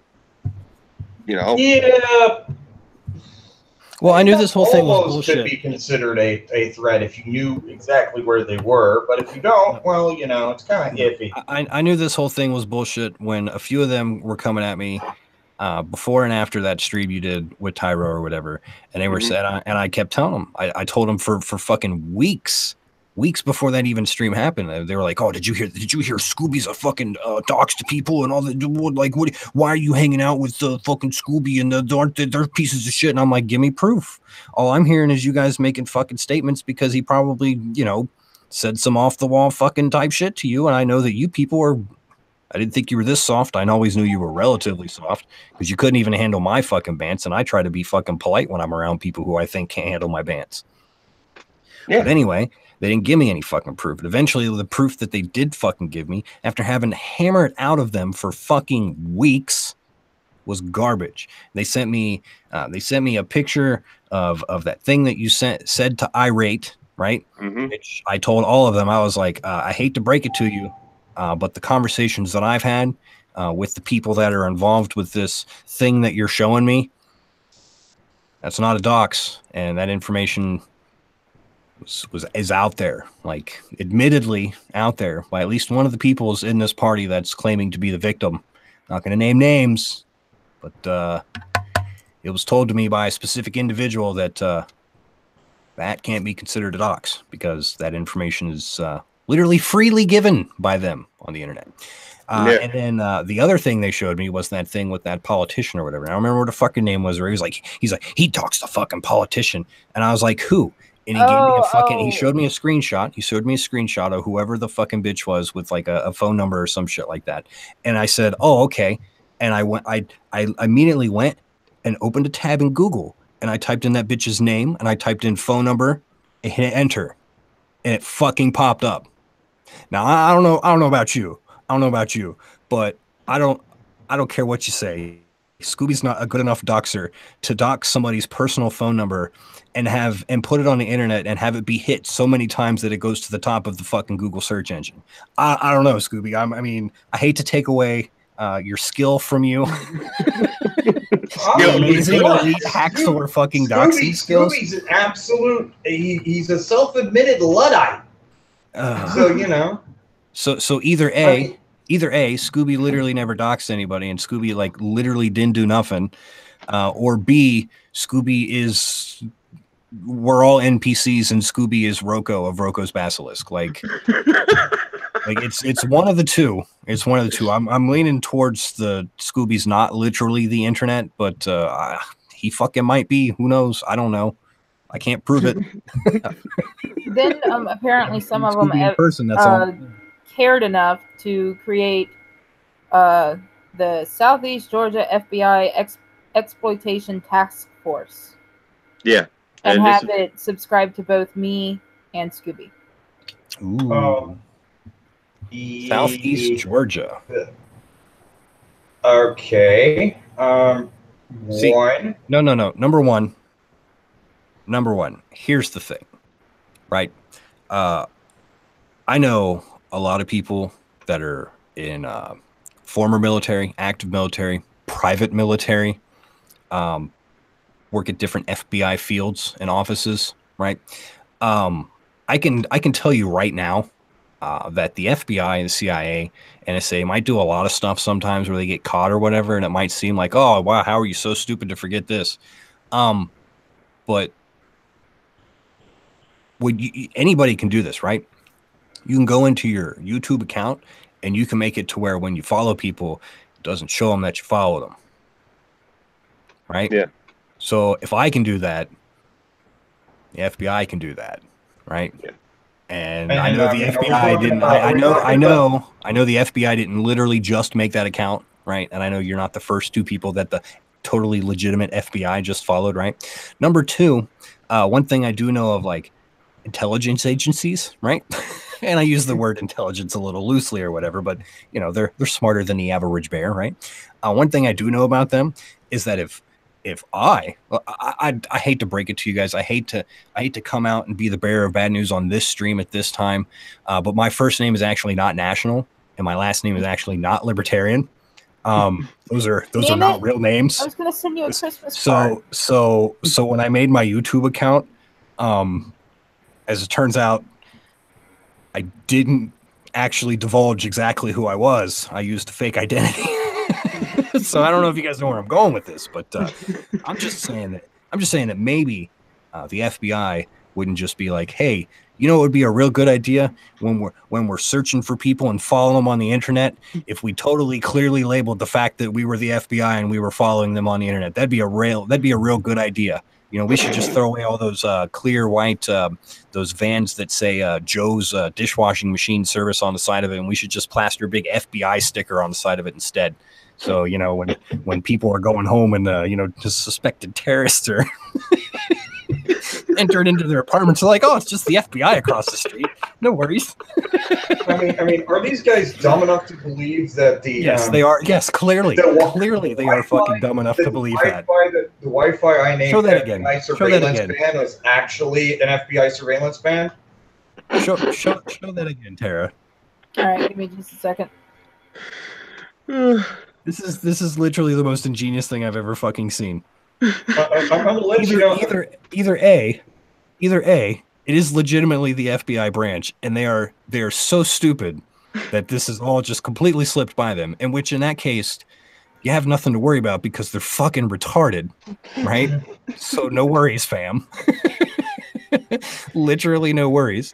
Or B, that's completely fake. And I hate to break it to you, but edgy tattoo spiders and stuff, probably not an FBI symbol. I don't know. I'm not an FBI expert, but Yeah, Spooky actually pointed it out to me first, and I went and looked, and I had the same subscriber, and I was like, dude, this is fucking fake. What that is? Exploitation Task Force. Yeah. That's the patch that the officers wear on the shoulder of their jacket for the takedown, like when they kick in the door and they go and they break up a raid. I looked it up actually, and that was the thing. I looked these people up, and they're actually like a form of SWAT. Is one half of it, the other half is the researchers. So they're not even just, you know, your normal FBI. These are actually the real deal guys who actually know how to go in and infiltrate things that are just clearly, you know, shouting in your face, "Hey, we're here watching you." Yeah, right. Yeah, right. That's what I went. I looked it up. I'm like, oh, okay, so. Yeah, they're just going to so happen to let me know that they're monitored, and they're from Southeast Georgia. And I'm thinking to myself, because I've actually been to the district office for the FBI here. They're not going to sub out to somebody else. That's only if they specifically know that there's already wrongdoing afoot. Mm-hmm. You know, it's you don't, when you think that somebody might be about to commit, like if there's a rash of burglaries going on, usually they'll put like cops out there to stake the place out. They don't send the actual like detectives who show up after the scene and put them in the car beforehand. You know, that's kind of a waste of resources. You have specific detectives and specific officers. This is as bad as when you watch a Law and Order show and they show the detective going through the door before the tech guy. I mean, and this is the level of stupid that I'm seeing here. What I am seeing is I'm like, oh, these guys have watched one too many action movies and have no fucking clue what they're doing. Yeah.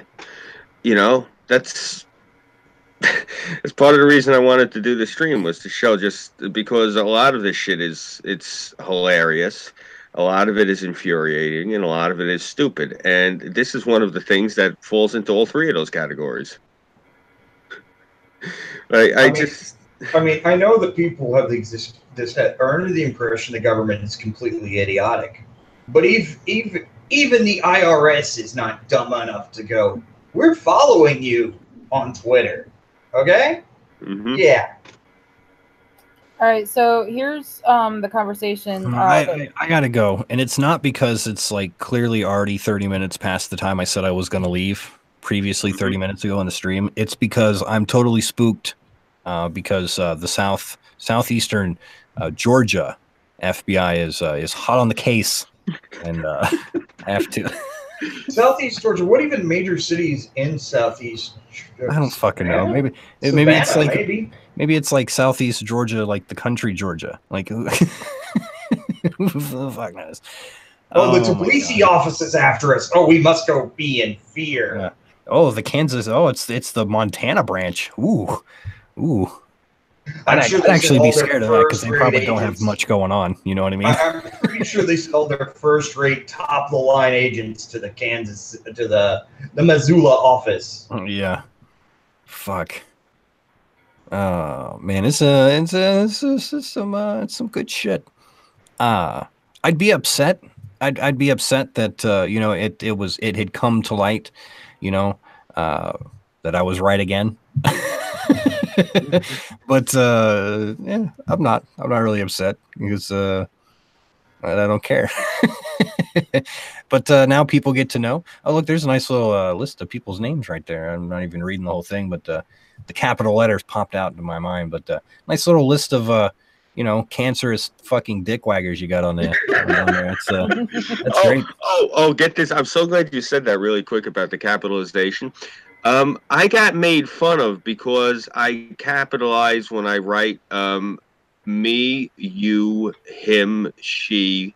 And I just wanted to state really quick, just as the same as names, people, those are nouns, which is why I capitalize. Like you see, it says like my name. That's why I capitalize my, because they were making fun of me. And I'm so glad you brought up the capitalization because that's actually something I was concerned with, that this entire group of millennials was not aware you capitalize nouns. So I got my English nerd thing done. I'm good.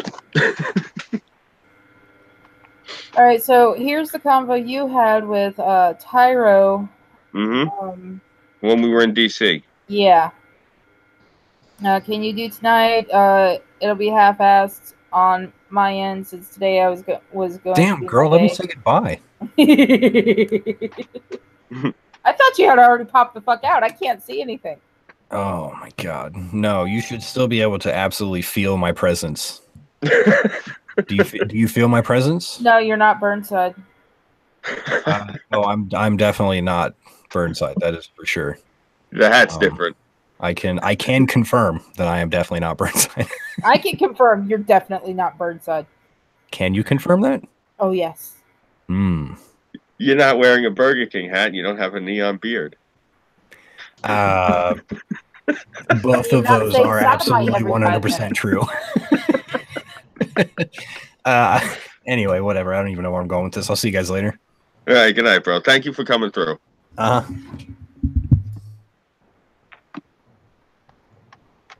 me see. So, what were we at? You just finished reading the thing from Tyro? Yeah. Next is your part if you want to read it. If you can. Yeah, I can. It's fine. I can actually see it perfectly clear. It's big enough on the screen. Tara told me the deal. I'd like you to rotate her, Burnside, Irv, and Porpoiseful to answer questions and present evidence also. Their testimony is crucial. As for Six, he was targeted, as was Weibo. I'd like to get Weibo in on this, as she and Six did most of the investigation. Plus, Porpoiseful is an outside eyewitness. His testimony is necessary. As always, I do appreciate your help. If I sound demanding, sorry, it's not my intent. I know how professional you handle things. I just want to make sure all the I's are dotted and the T's are crossed. I'm going to try and power nap, so I'm sharp on the stream tonight. Hit me up if you need me at all between now and the stream. Also, one other thing. I don't want to stream with any of those people. AP, Cass, GCV, Irate, Leaf, Politipod, Demon Hobbit, Kumara, or Athema. I'm here to answer questions and clear my name. I'm not here for entertainment. Nothing on you. I just don't trust these people. Okay, I'm going to lie down. I'll see you in a few. All right, Tyro. The only person that in that list is involved is Tema, and only at the end. You and her have not had a one-on-one discussion about everything, and this would be a good chance to do so. And the same way I keep out people accusing you, Leaf, Cass, etc., I'm also keeping out most people sympathetic to you, save for 6. Let them all know they can submit questions for me or ask in the chat, and I'll bring them up. This can't appear to be the Chaos 120 apology.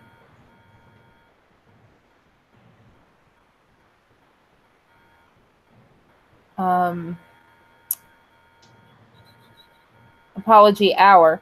It has to be a drill down on you, since you are the main focus for so many.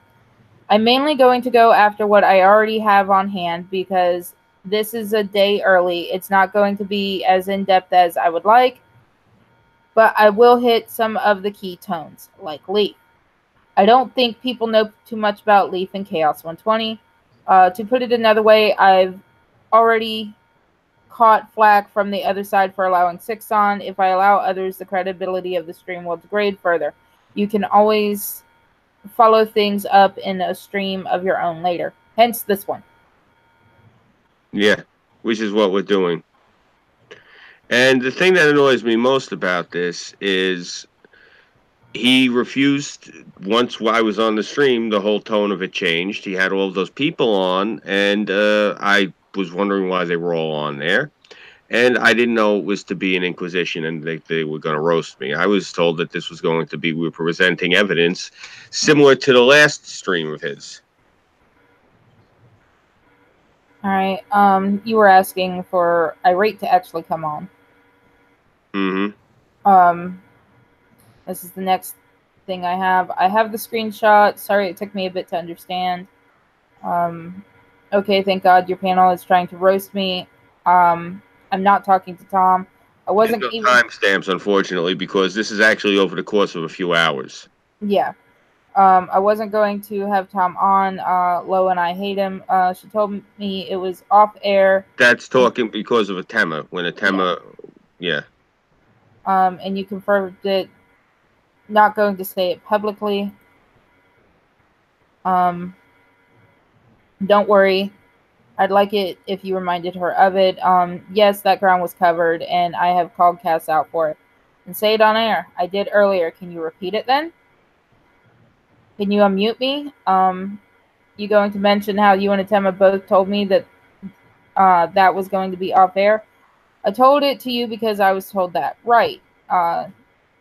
You can't bring it up on air, though? To be honest, man, do the right thing. Give me a sec. I'll reiterate the point. Would you read this one? Yeah. Please, if you say something, it can help me. Atema lied and misled me. Do the right thing here, man. I'm trying to get Mickey to help you. Please help me. Please. You know I can't disavow him, and you know why. He helped me find my missing niece, Tyro. Tyro, you told me it was going to be off air. After Atema did, you confirmed it. Not that you told me, you just confirmed it. And he says, I know why, and I said she guaranteed it would be off air. Do you have DM screenshot of her saying so? No, you both told me that it's on her. She's lying. I brought it up. And actually we do have her saying it would be off air. I had the screenshots. I showed it yesterday. Mm-hmm. I brought it up. Look at everything I sent you. Listen to her now. I know she's lying though. I legit can't call her a liar on stream. It would go very badly. Yet they sat there and called you a fucking liar on stream. Yeah. It's everybody's concerned with optics because they all want to get paid off of YouTube. Mm-hmm. Now, it's just my saying because I'm sick and tired of hearing it. Get a damn job, people. Yeah. You're not getting rich off of fucking YouTube. Those days are over and done with. All right? Yeah, YouTube realized they were losing too much fucking money. No, they realized that people are willing to work for peanuts. So why pay them a living wage if they can pay somebody peanuts? I mean, I'm sorry. I mean, if I could get, I wish I could figure out how to make people work for as little as YouTube pays them. I really do.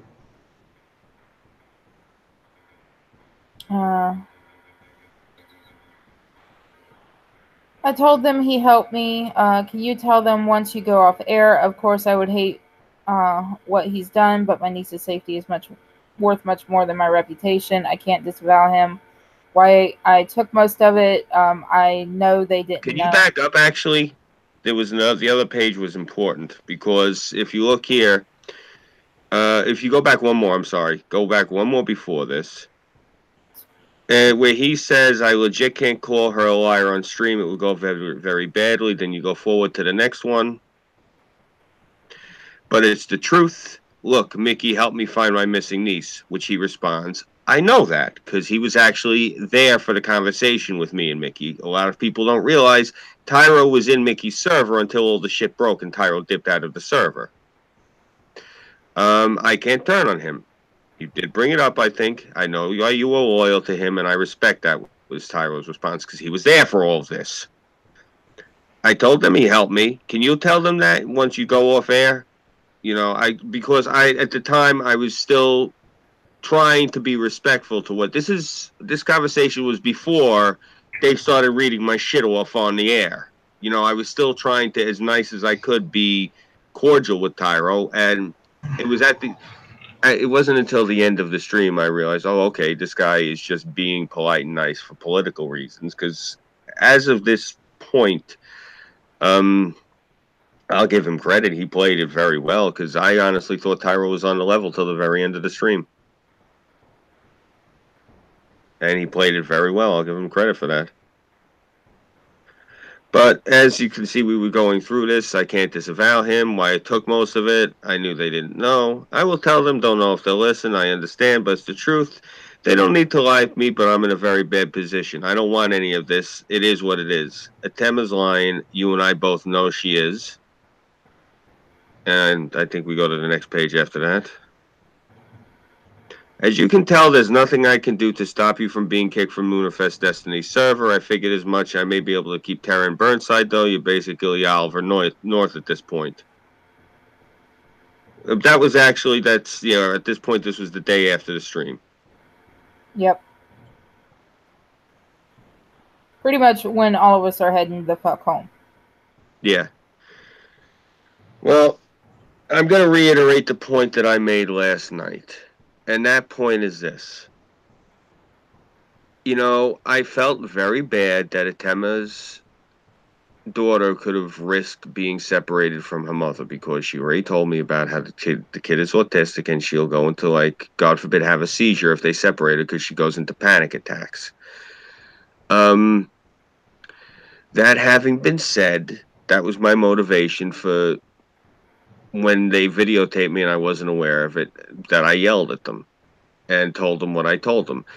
I specifically did this because, and I already had a conversation with the temp about this the other day and explained to him, until all of this happened, I thought that Cass, Demon Hobbit, GCV, Kumara, Leaf, that whole crew, I thought they were Gulf City. And I thought that AP was their ringleader. I had no idea that these people were just the lunatics who were working his server. I didn't, because I never watched the fucking show. I've never seen this show. I don't know who these people are. You know, it was nothing I was interested in.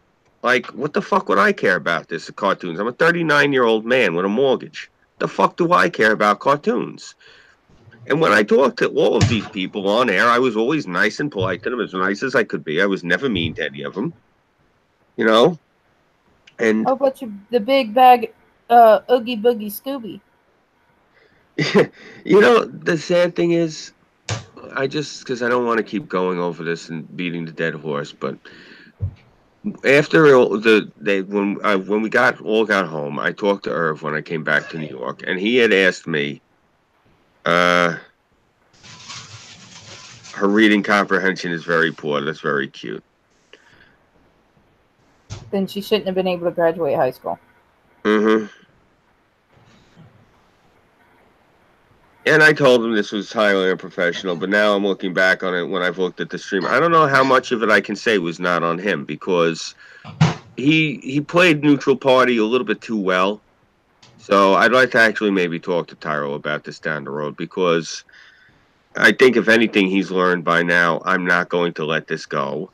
I'm going to keep hammering at them and hammering at this, and that's how I am, because specifically they went out of their way to slander me and defame my character, and that's not a good thing to do.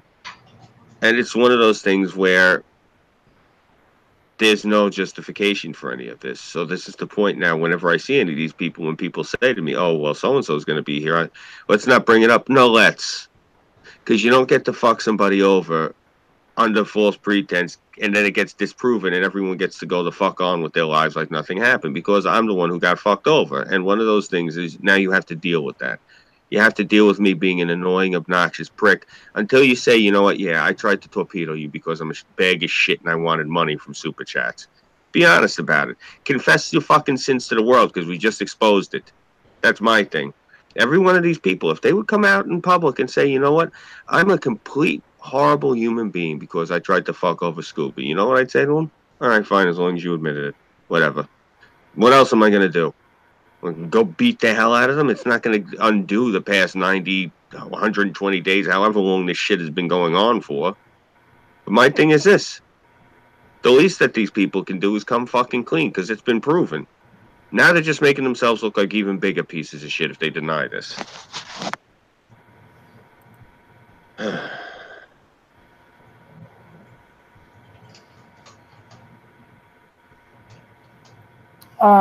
And here he admits he told Lo-Fi all the information we gave them, and as expected, none of them cared. Yeah. Well, that's what this was to begin with, was apparently they just decided they wanted to get rid of me for whatever reason. Well, let's remember that this was all occurred about the time when they wanted, a certain group of people were trying to grab all of the fucking super chats in a certain genre. Yeah.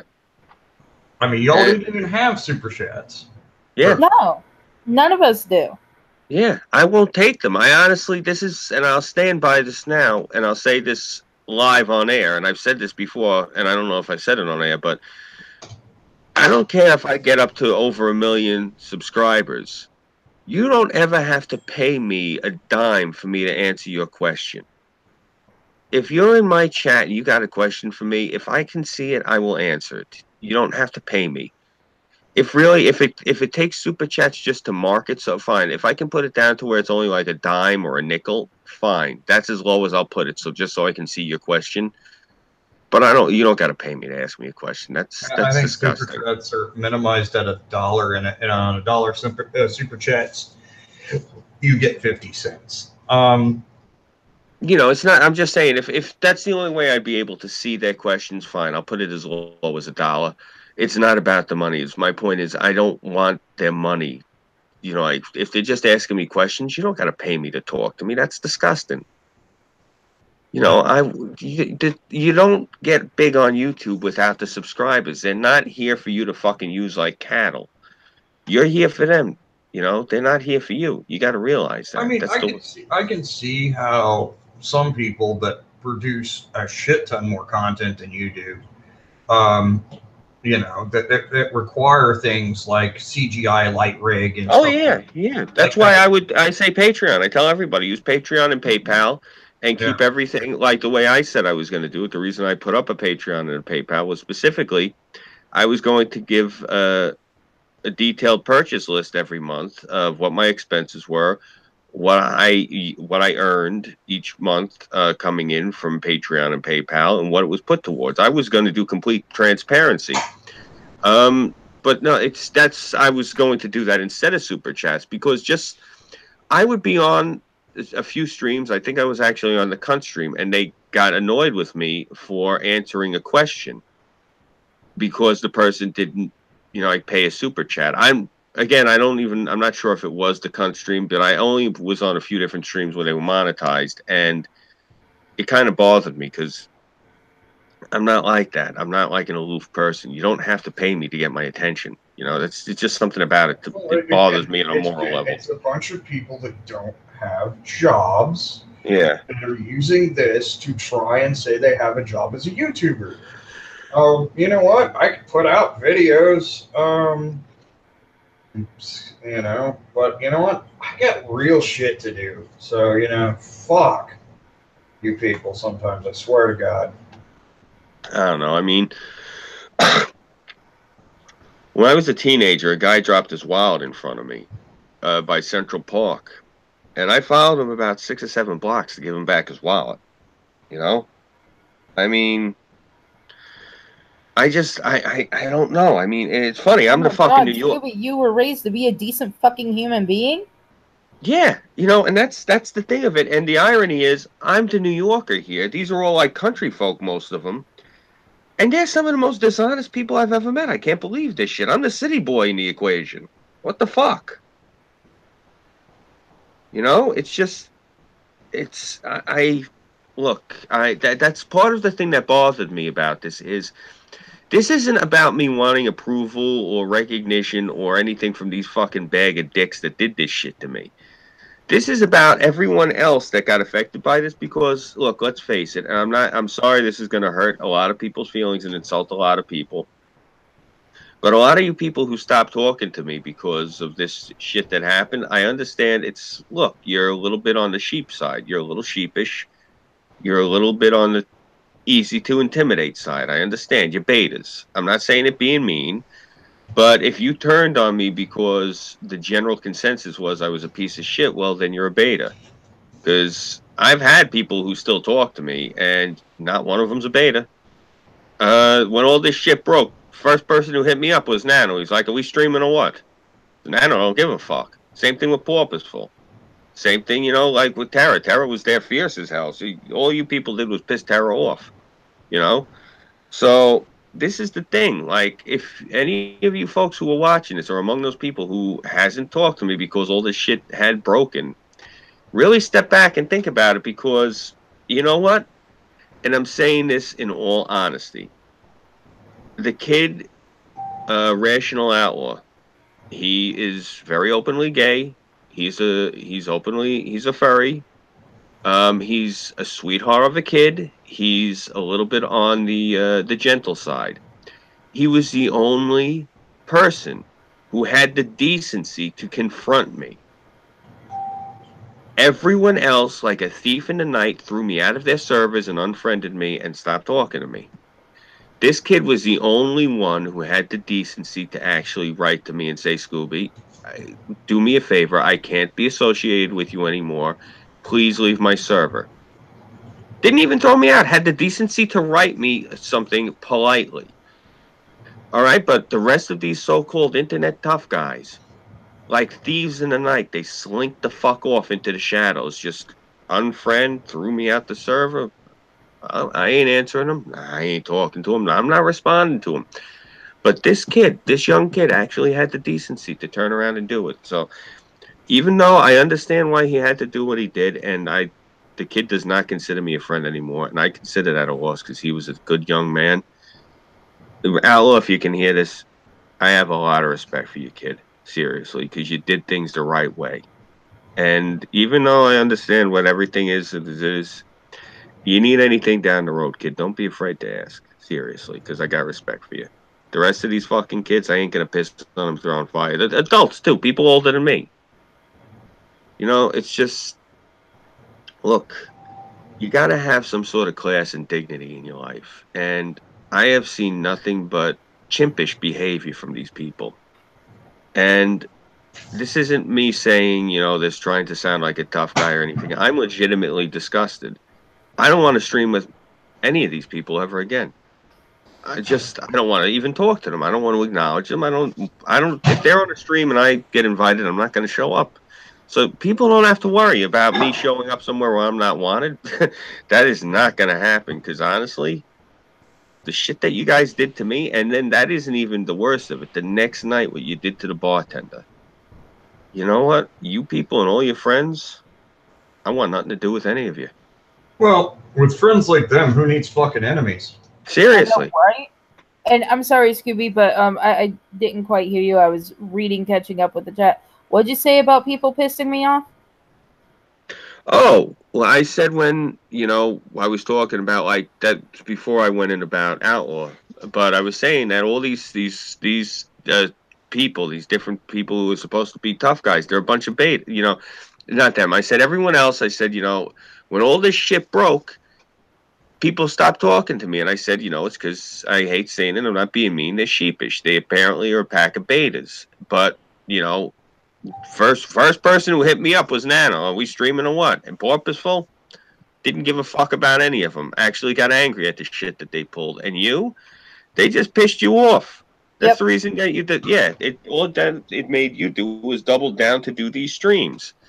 The one I felt the most bad about was Burnside because a lot of people don't notice about Burnside. He's got an enormous heart. Yeah, my baby does. It bothered him that there was all this static going on. He didn't like seeing all this animosity and all this hatred. Burnside's he's got a heart like a hippie. I mean that. He's really, but I'm talking an original hippie from the 60s, not these evil fucks that don't shower that we got nowadays. Like, he's nice, he's polite, he's well-mannered.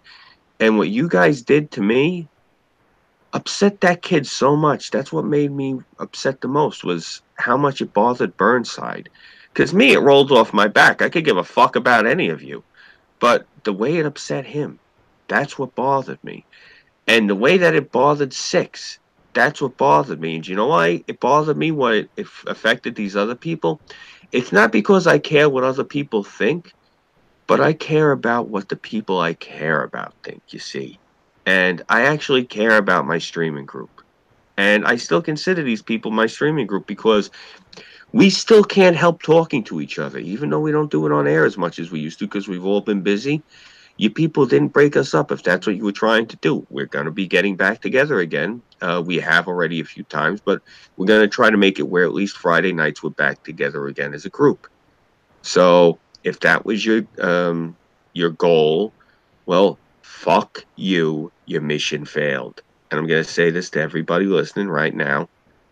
If you's ever come at me or come at my group again like this, it's not going to have the same results because everyone's seen the trick that you guys have done. Everyone sees that what you're going to try to attempt to do. And I'll say this right now. I'm not going to say anything to people anymore in DMs.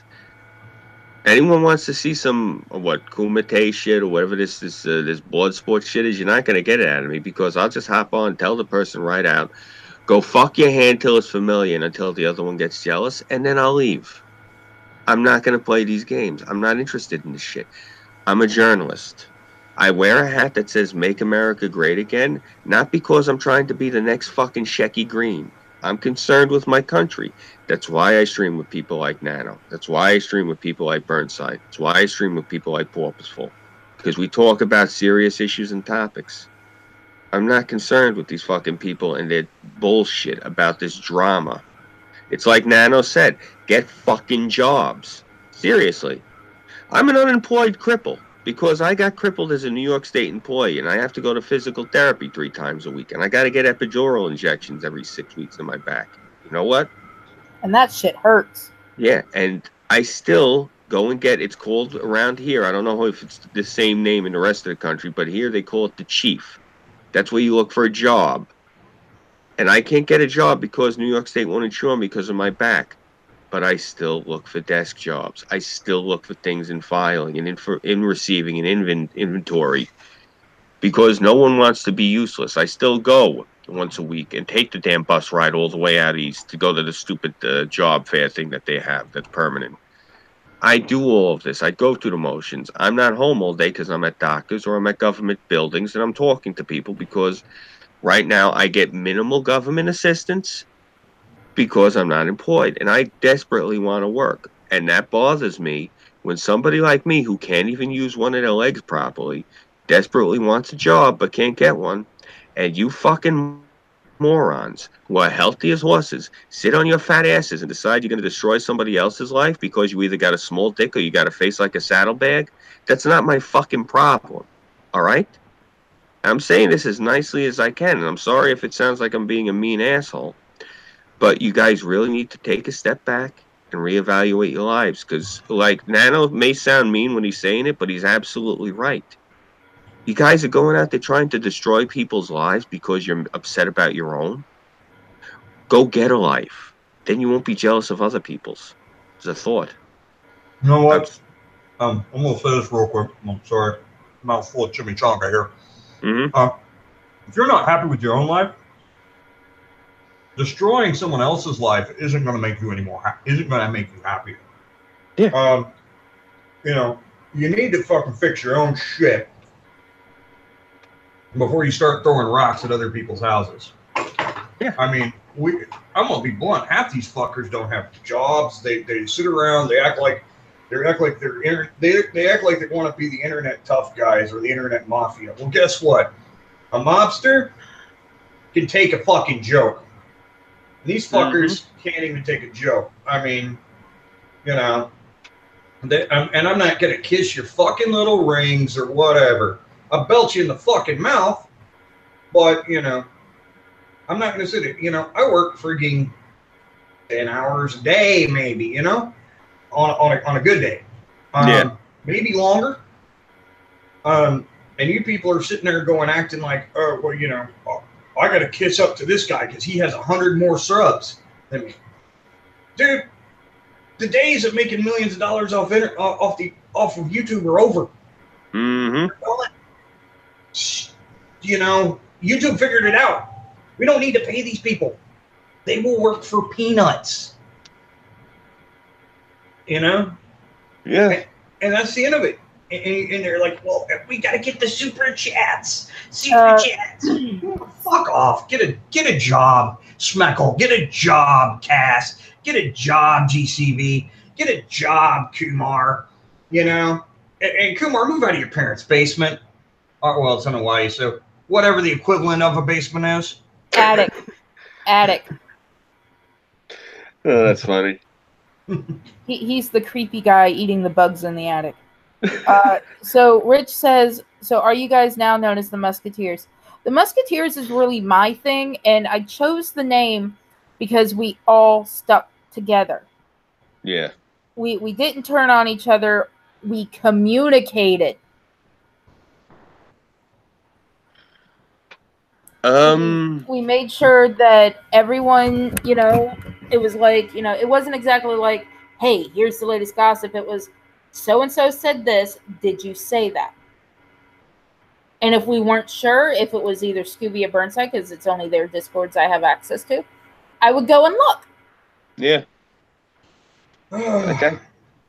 It's to the point. It's really to the point of I'm just sick of hearing about it. And that's just me being honest with her. It is because I don't think of these people as important. Neither do I at all. And the fact is they're trying to drawn up drama to this day, and they finished a month ago attacking Scooby, and then they're going to go after each other. And ultimately, look, internet blood sports and soap operas are a done deal. They're not popular. Nobody look. If I want to watch fucking Mean Girls, I'll go to the Red Box and get Mean Girls. Okay? First of all, that's Lindsay Lohan before she became a whore. So, you know what? I can watch that. I don't need to see it from a bunch of supposed adults on the internet. You know, I think I told you I know her mother, right? Most condescending woman I've ever met in my life. Dinah Lohan. I mean, I really don't care. What I'm just saying is it was a point to make a point. If I want to watch Mean Girls, I'll watch Mean Girls. Don't need to see it on a 4-hour drawn out YouTube stream. Mm-hmm.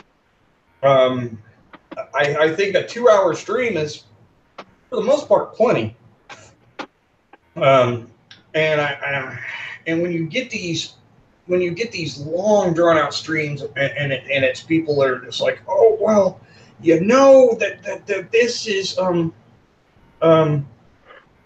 this is that, or that is this, and all these people are like important. I'm like, how are they important? What have they done? Well, they have like, it's like you listen to like Irate Prostate. It's like he basically kisses up to anybody that has 100 more subs than him. Yeah. So you know what? There was a reason a bunch of people left YouTube a year ago and didn't come back. It's because, you know why? They didn't want to handle this shit. Yeah, I don't blame him. You know, that's, bro, part of the reason I even said to Tara, we got to do these streams, is I was supposed to do a stream last week. And I go and I hop into the, like, it's not that I go and hop in, like, it was a group message and I got added to the group. And the minute I got added, like, all these people left. And when the person who invited them there asked them what had happened, things such as I was involved with organizing the Charlottesville. I'm the ringleader of the alt-right. All this crazy shit was getting told to this person. So that's part of the reason I said, look, we got to do this stream, because it hasn't gone away. It's just gotten worse, because now apparently I'm getting tied to that thing that went down in D.C. in July, where the alt-right showed up in D.C. They were conflating it because I went down to DC in September. So that's part of the reason I wanted to do this also, is because, you know, there's just so much shit that's going on right now, and so much that's getting thrown around that I'm not involved with or anything. It's just, it's gotten to the point where it's near impossible for me to do anything, because even when I have people that come on who don't normally stream with us, like if I have a guest on or whatever, they're catching flack, because they think now any stream that I'm doing is an alt-right stream and we're going to be doxing people. Yet not any stream I've ever done has had any mention of the alt-right, and I don't know how to dox anybody, like, with modern technology. I mean, I know, like, 20 years ago, you go look in the white pages, find their address, you know, but that's for people that live within, like, 5 miles of your house. You know, you can't really do that shit nowadays. You know, yeah, because do they even still make phone books? I mean, yes, they do. They're just a lot thinner than they used to be. Yeah, it's all Chinese restaurants. You mean it's my takeout menu? Yeah, gotcha. No, I'm just saying, you know, we've gotten to the point of where we're sitting here and we're going, I'm just tired of it. I personally am tired of it, because, I mean, it's people are actually sitting there going, well, this person's doing this person's doing. I'm like, nobody's doing this shit, because nobody cares. You know? That's part of. I'm sorry. And you're gonna sit there, they're like playing here some ringleader of a master doxer, dude.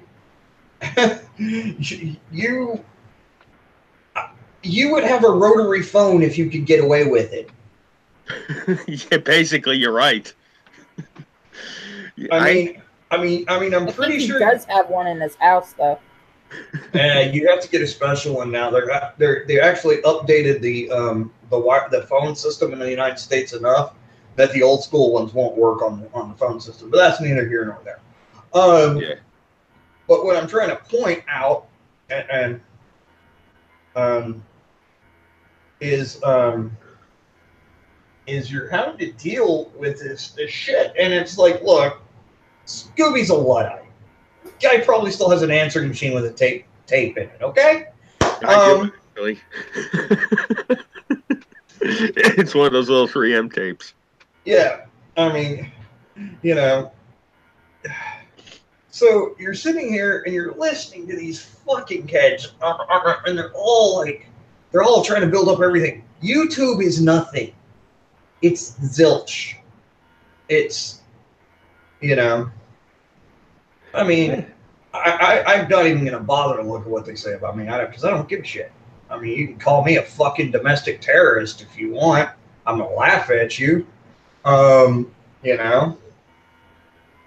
And you know, you can call me a gun nut. I'm guilty of being that, you know. But you know, it's the fact that these people act like they fucking matter.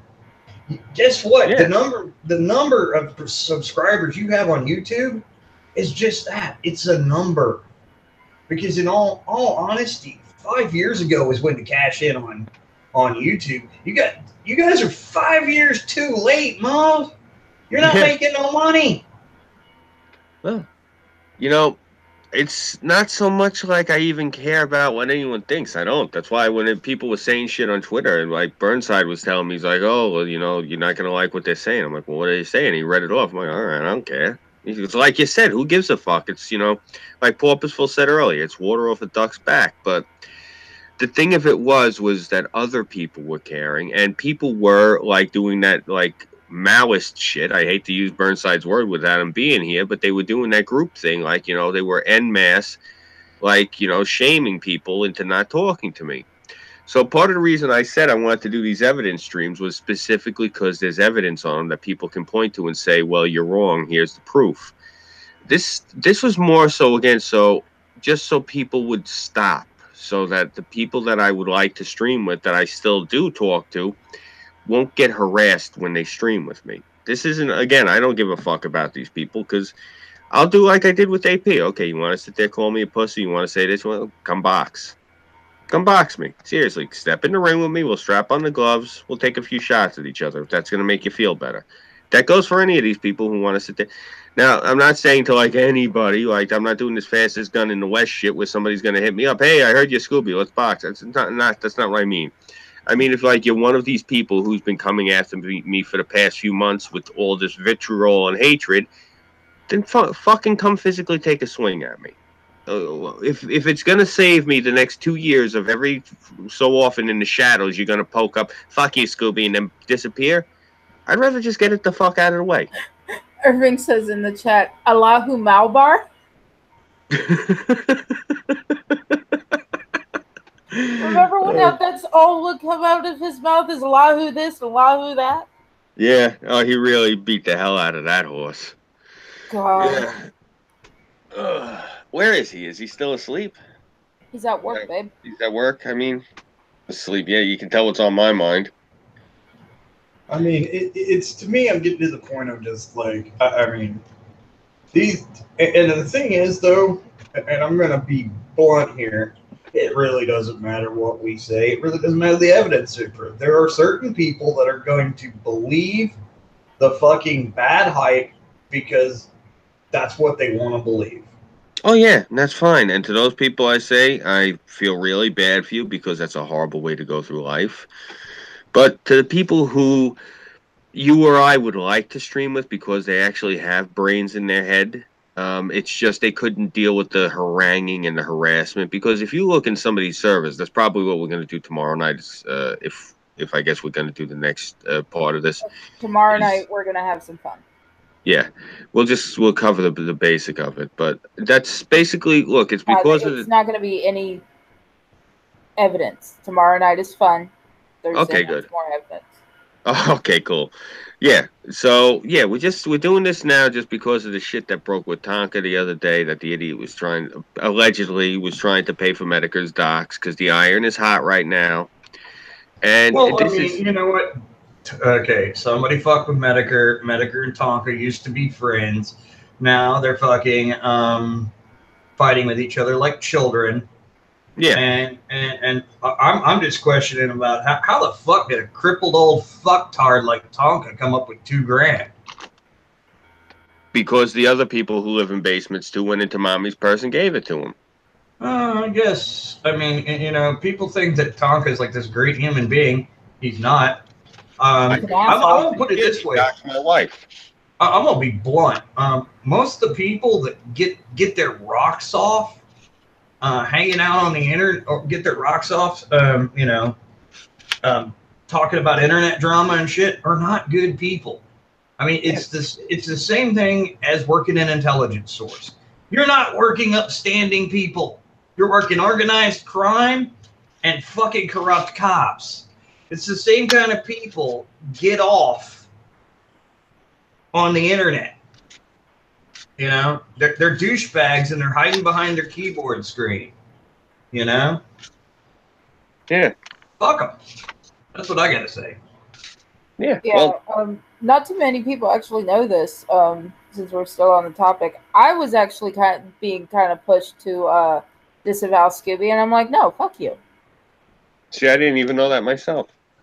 Yeah, you did. I read everything to you. Even Right. G tried to get me to disavow you, but he also wanted me to go hide him in Alaska. Yeah, I remember you saying something about that. Yeah, G, I'm not flying your fucking ass. First of all, you told me you lived in Arkansas when you lived in California. I'd have been really fucking dumb if I'd had decided to show up in freaking Little Rock to pick your sorry ass up.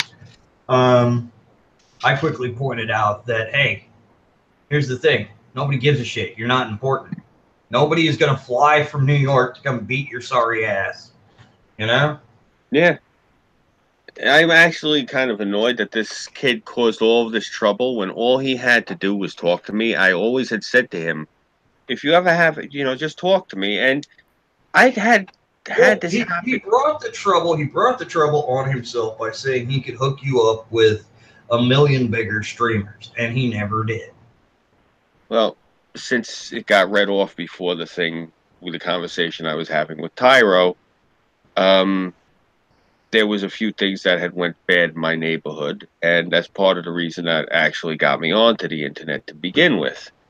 And that's the main reason I wanted access to these bigger YouTubers, was because look, I wanted access to their audience so I could talk about the shit I had to talk about, because there's a lot of bad things that have gone on in this neighborhood. And I've said this multiple times. I wanted to get in touch with the people who stole Shia LaBeouf's flag all those times, because I figured if anyone could help me solve this problem, it would be those lunatics. And that's specifically what drove me to go on to the internet. And that's specifically why when GCV dangled that in front of me, I leapt at it. He thought he and the rest of them were operating under the auspice that I wanted to be relevant, because that's what matters the most to them. Like you said, they all want to be YouTube famous. I could give a fuck either which way at this. There's a saying, to quote Stephen King, I could give a flying fuck at a rolling donut about being famous or rich off of YouTube. It don't mean shit to me. My thing was this: I wanted to get access to those people that everyone kept cutting the video about how they stole Shia's flag. They're on the Chan boards, I think, or Reddit or whatever. I can't read those fucking things. I go and I look on them, and to me, I can't figure out hide nor hair of it. So I don't like going on the Chan boards and Reddit. I can't figure them out. So that's part of the reason I wanted access to these bigger YouTubers, was to get access to the audience so that these Reddit and Chan people would come to me. That's specifically the only reason I was even interested. Because look, I'll be honest with you. I seen Leaf's birthday stream because I was supposed to hop on it. I didn't know any of Which these he fucking people. invited all of us on Chaos. Right. Right, but my point was, I looked at it, I didn't know any of these fucking people. And that's when I realized, when I was talking to him, that they were involved in this whole community that I did not know anything about. Like when he said bigger name people, I was specifically looking for like the political pundits I had saw during the election. And I started naming names like that. And he's like, I don't know any of those people. And he started naming the names to me of people he knew. And I said to him, who the fuck are they? So what it was like two ships passing in the night. He said to me big name YouTubers, and I'm thinking that he's going to show up with people like, Mike Cernovich or Paul Joseph Watson. And instead he's like trying to pull out like Connor's Conquest or Cognitive Thought or Ian Miles Chung or people of that nature, who, nothing against any of them, I'm not familiar with any of their content because I don't watch it. I don't watch comedy. I don't watch entertainment. I'm very dull. If I'm not watching documentaries, I'm watching politics, or I'm watching shit get blown up by American ordnance. That's He it. really does. That's all he watches. Yeah. My wife says it all the time. She's like, you're so dull. And I hate saying it. I think my wife actually went after me for superficial reasons. If she would have talked to me on the phone before she met me, she probably would not have married me. Anyway, be right back. Mm-hmm. Sure, do your thing. Any questions in the chat since we got a minute? And then after this, I'll go ahead and share where I was being, more or less pressured Yeah. Six says in the chat, I love me some Chinese restaurants. After I explained how we became the Musketeers, Richard Art says, I see. Well then, all for one and one for all. Yeah. Musketeers is Terra's thing. I don't know what I was gonna. I was debating because I told Sylvana she could take back the name Chaos 120. I was thinking of renaming it Friday Night Chaos just to be a prick. Because that's still what people refer to the Friday night stream as the Chaos stream. So Then do it. I'm thinking about it because she can keep the Chaos 120 if she wants. Like, I'm not keeping the 120 format because my stream was never 120 minutes to begin with. It's always well over 2 hours.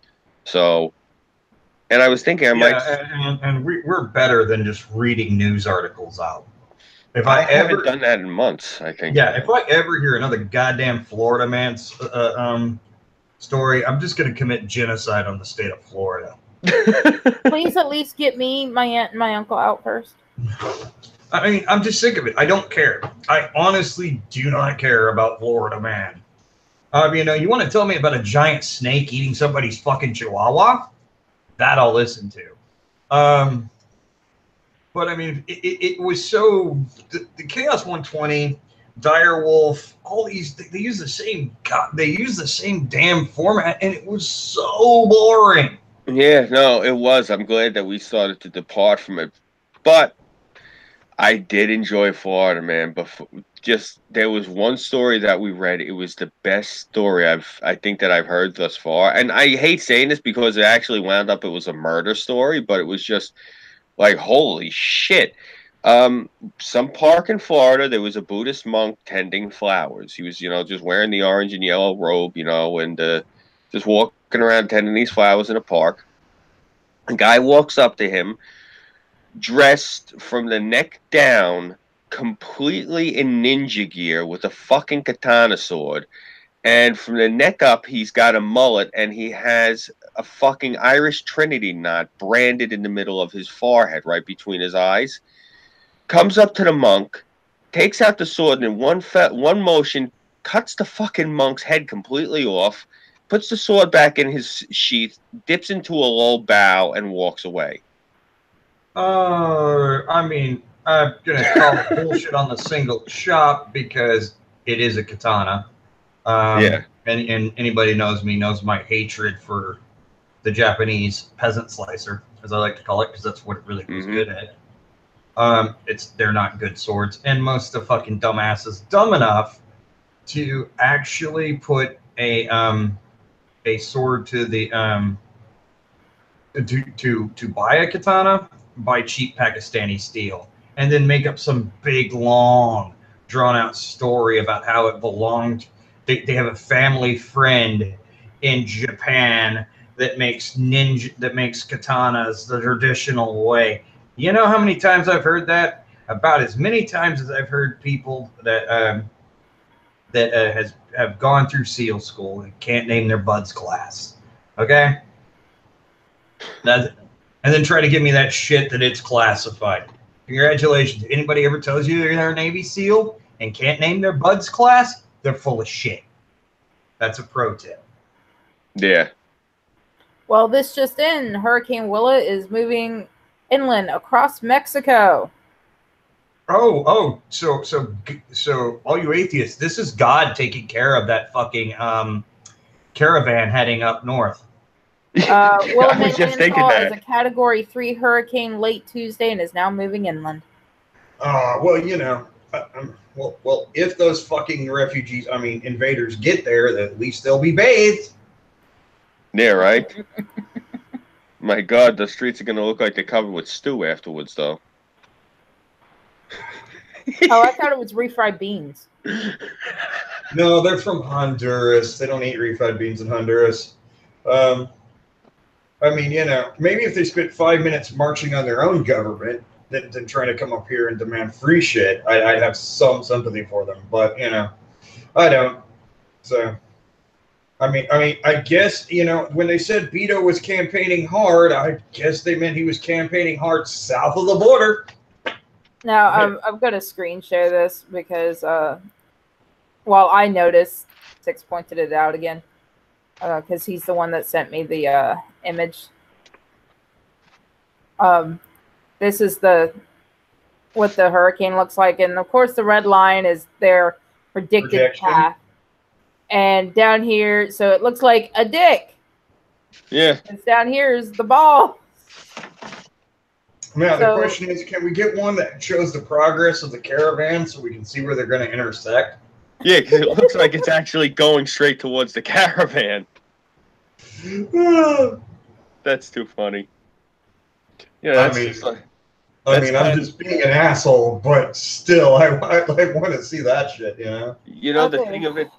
thing of it that amazes me the most, bro, is last year, all that shit in California, and then those people get hit with wildfires, mudslides, earthquakes, all that sort of wild shit. And then now we got a caravan, and now there's a fucking hurricane moving inland in Mexico, which never happens. So my question is, maybe this is divine. You know, maybe it is divine intervention.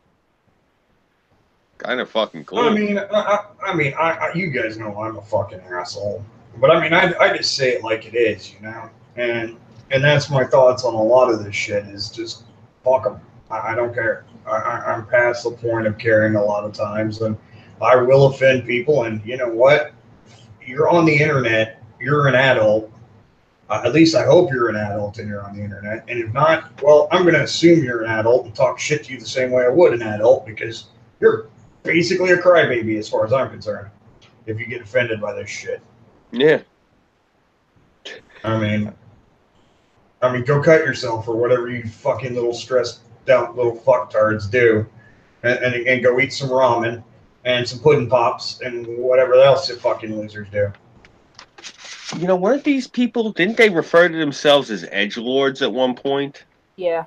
And shitlords and things of that nature? I thought they could take the heat. Oh, no, they can dish it out. Huh. They can dish it out, but they can't take the heat. That's part of the issue with them. They're like, oh, well, I'm going to say that, you know, and then they turn around, and they're all fake neo-Nazis anyway, because it's really hard to be a neo-Nazi if you're fucking half Asian. But you want to blame the Jews for everything. I mean, I'm sorry that you want to blame people that are actually successful for you being a poor fucker. That's not my fucking problem.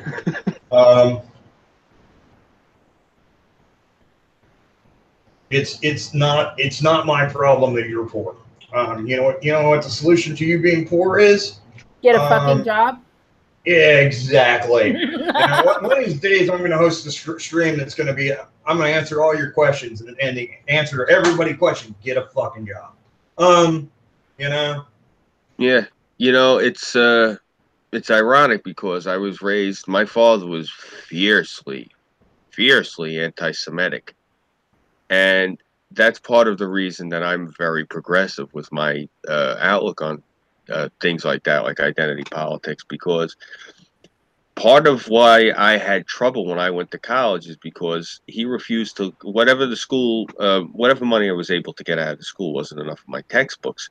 And I had to work because I had to pay for my car insurance and my own gas and all that when I went to school. My parents, my father, we're not paying for you. You got a strong back, go out and work. So I had to pay for my insurance and my gas and everything else when I went to school. And I also had to pay for my textbooks because my father had said to me, I'm not giving them a dime. That money's going to go straight to Israel anyway. So, like, a lot of the things is my father refused to help me with certain things because he wanted me to learn to do it for myself, which was obviously I agree with that. But the thing of it was, whenever I hit a snag and I knew he could help me, he wouldn't, because he said, no, I'm not helping you, because it always came back to the Jews. And see, I don't understand this irrational hatred of the Jews. I can understand hating New York Jews because they're not real Jews. They're New Yorkers. And I completely understand hating that. But because Chuck Schumer is a piece of shit, but we all know this. believe me, I know. Why are you going to hate the only government in the entire Middle East that actually has the balls to keep the Saudis in line, and actually isn't a fucking Muslim theocracy. Okay. I mean, you want to sit here and go, they want to, you know, they use terms and I freaking like mud people. Dude, grow up. You're poor. I get it. Don't give a shit. You're poor. Terms like that show lack of education, lack of ability to make money, lack of ability to, and so therefore it's everyone else's fault but yours. And you know what? Black Lives Matter do the same damn thing. They're opposite sides of the same fucking coin. They blame society for their fucking problems. Oh, well, my father was different than these guys. He wasn't a Nazi. My father, it was specifically, it was because, you see, the Jews deny Christ's light. My father was an old-fashioned, fierce Catholic. My father wanted the entire planet to be under a Catholic theocracy. That's how the man was. He wanted the Catholic Church to rule everything. So, part of the reason I'm not particularly religious. You know, I was raised Catholic. I have a lot. You can obviously hear a lot of their brainwashing when I talk because I still use the same tenets and trappings from when I grew up. I don't believe the dogma, not one fucking bit, because it's manufactured. It was a manufactured dogmatic belief system to control the populace. So, you know. And then we get one fucking shitty pope and it all changes. One? Oh, God, there was at least a dozen. Well, I mean, one in recent memory. I mean, to me, it's a toss-up between Leo II and Sylvester VI. But I don't know. I think Leo II is pretty much. I mean, we could always go with Pope Innocent. Oh, yeah. God. Well, Pope Innocent IV, yeah, he was not a nice person. But then again, he was not commie Pope, so. Yeah, true. I mean, that's the thing right now. Francis, my mother constantly says, my Pope's on an island. She's talking about Benedict. So, what were we talking that we just went off on a religious thing? Oh, yeah, the Jews with these idiots. Yeah, I mean, it's just to me, I'm to the point of, look, I mean, to me, and I'm going to be really kind of blunt here because I don't care if I offend people. You know, I view white supremacists and fucking, the whole Black Lives Matter, they're the same. They're the same fucking human garbage that sits there and goes, "Roar, I hate everything because, it's everyone's fault that basically it turns out it's everyone's fault they're poor. Mm-hmm. But their own.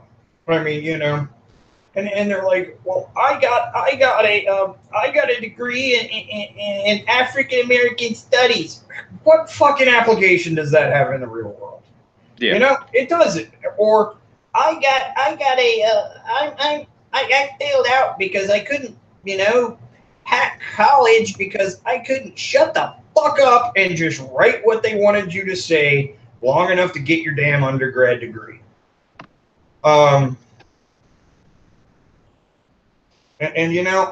I don't care if I piss people off. I've gotten to the point of just being like, if you're mad about it, fuck it, Yeah, like me, well, I had to go to college specifically because I was supposed to do college first, then OCS. That's what my father wanted. That's why I was in college.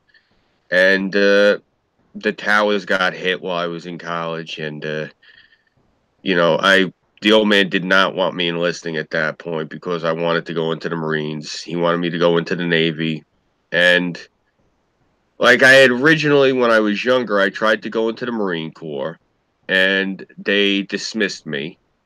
So, but it was a soft dismissal. So I did try to go back in again a few years later when I was trying to finish up for my second year in college, and that's when the towers got hit. Yeah, I mean, and I'm just sitting here and I'm laughing. I laugh at these guys because I find their shit stupid. And yeah, the thing is they're all like, they're all like, gas this, gas that. It's shitty humans, and I don't care anymore. I mean, I've never cared, to be honest, but they're like, well, we need to do this because if we don't, my feelings. And that's basically what I hear. And I'm like, look, because white race, dude, you know what? You sound just like the ANC. And for you idiots, because I'm going to have to spell this out in very large terminology because, I realize I'm not dealing with the brightest bulbs in the box. The ANC is the African National Congress. Mm-hmm. And the thing is, I mean, honestly, it's really stupid. Racism is always perpetuated by the poorest groups of society because they use it as an excuse for why they're poor, because it is easy, and political manipulation. It is easy to get poor people to hate another group of people and blame all of their problems on them. Yeah, it's like George Carlin said. It's the trick that they, the rich, use to keep us, the lower classes, squabbling amongst ourselves so that they can run off with all the money. I mean, it's fucking what Hitler did. In all honesty, there are documented SS reports that say, it was easier to get the Poles to be anti-Semitic than it was to even get the Germans to be anti-Semitic. Yeah. So, it is what it is, and everybody acts like you've got a group of people that act like the world is going to end, and I'm like, or that their race is better. Let me take a point here and point this out, that there is only one race of humans. And we used to, there's three different subsets, anthropologically of humans. Yeah. And you know what? We're all you friggin' sandblast the skin off of them. We all pretty much look the same. Mm-hmm. Like, the thing of it is, and I never myself got into the whole identitarian thing. Just, Terry, you're back. Yeah, I've been trying to talk and didn't fucking realize I was muted. All right, yeah, because this whole time we thought you were like off doing something, so we were just like trying to keep it going. Sorry about that. That's okay. Okay, so I want to get this done before I call it a night because I'm fucking tired. So this was a conversation between me and Vash. And it was after he was on the Red Eye stream where Atema finally got to say her piece because, she didn't get to scream and yell on other streams enough. So there was more to this, but I'm getting to the bits that are, actually mean something. Mm-hmm. He eventually to the little boys' room while you do this. What do you mean? Okay. Yeah, cool. I've read this to you. Okay, cool. Says, what I'm saying is there's politics to this. I said, and like in real life for me, I don't care about politics. Then you won't get too far on YouTube. I'm telling you. If people feel the need to stop talking to me or not associate with me, fine. I'm not on YouTube to become a PewDiePie. I understand this, but people you hang around also affect how people view you. I don't think this is clicking with you.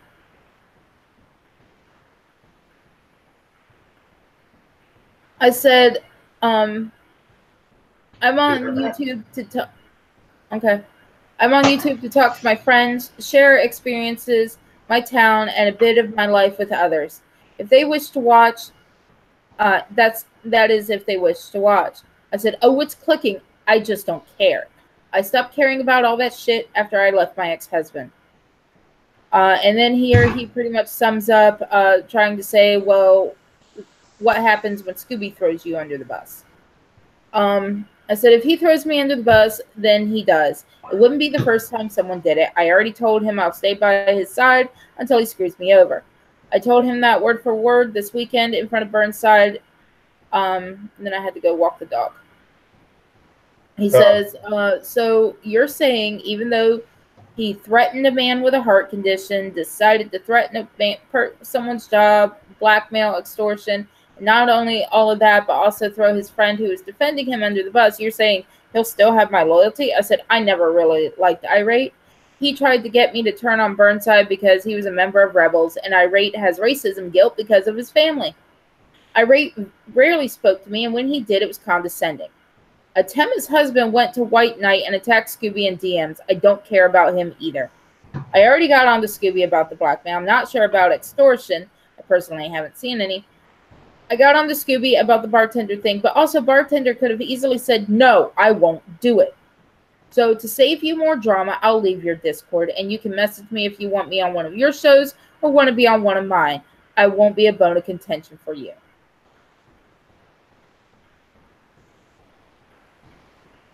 And this, and I'll tell this to everyone before anyone can ever try and say, oh, well, you'll never get very far on YouTube. I don't fucking care. It's not about getting far on YouTube. This is a thing of therapy for me. I rarely leave my house unless I have to. I have a fear of crowds. I have a what they call social anxiety. I don't like being around people. And so, me going to DC,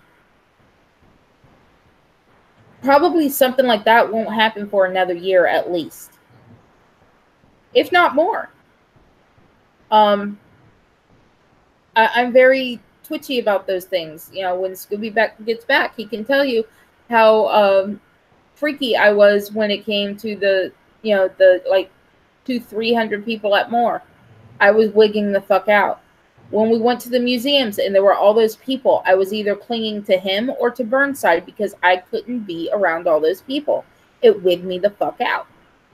So me being on here is me like going to, let's say, a club and talking to my friends. That's what I'm here for. I'm not here to get famous. It'd be nice. I'm not going to deny it. It'd be fucking nice. But, I'm here to have fun. I'm here to talk to friends, no matter how much I may disagree with them on politics or religion or something like that. I'll tell everyone the same shit I told Vash. I don't give a fuck about moving up the ladder. If I want to move up the ladder, I'm not going to follow your little fucking protocol. I'm going to step on your fucking face and step on the next rung. I mean, the point is, people are like, oh, I'm going to be into the could get famous and rich on you. No, you're not. You're not. You guys. There are people with 40, 50,000 subs that have day jobs. Follow their example. Yep.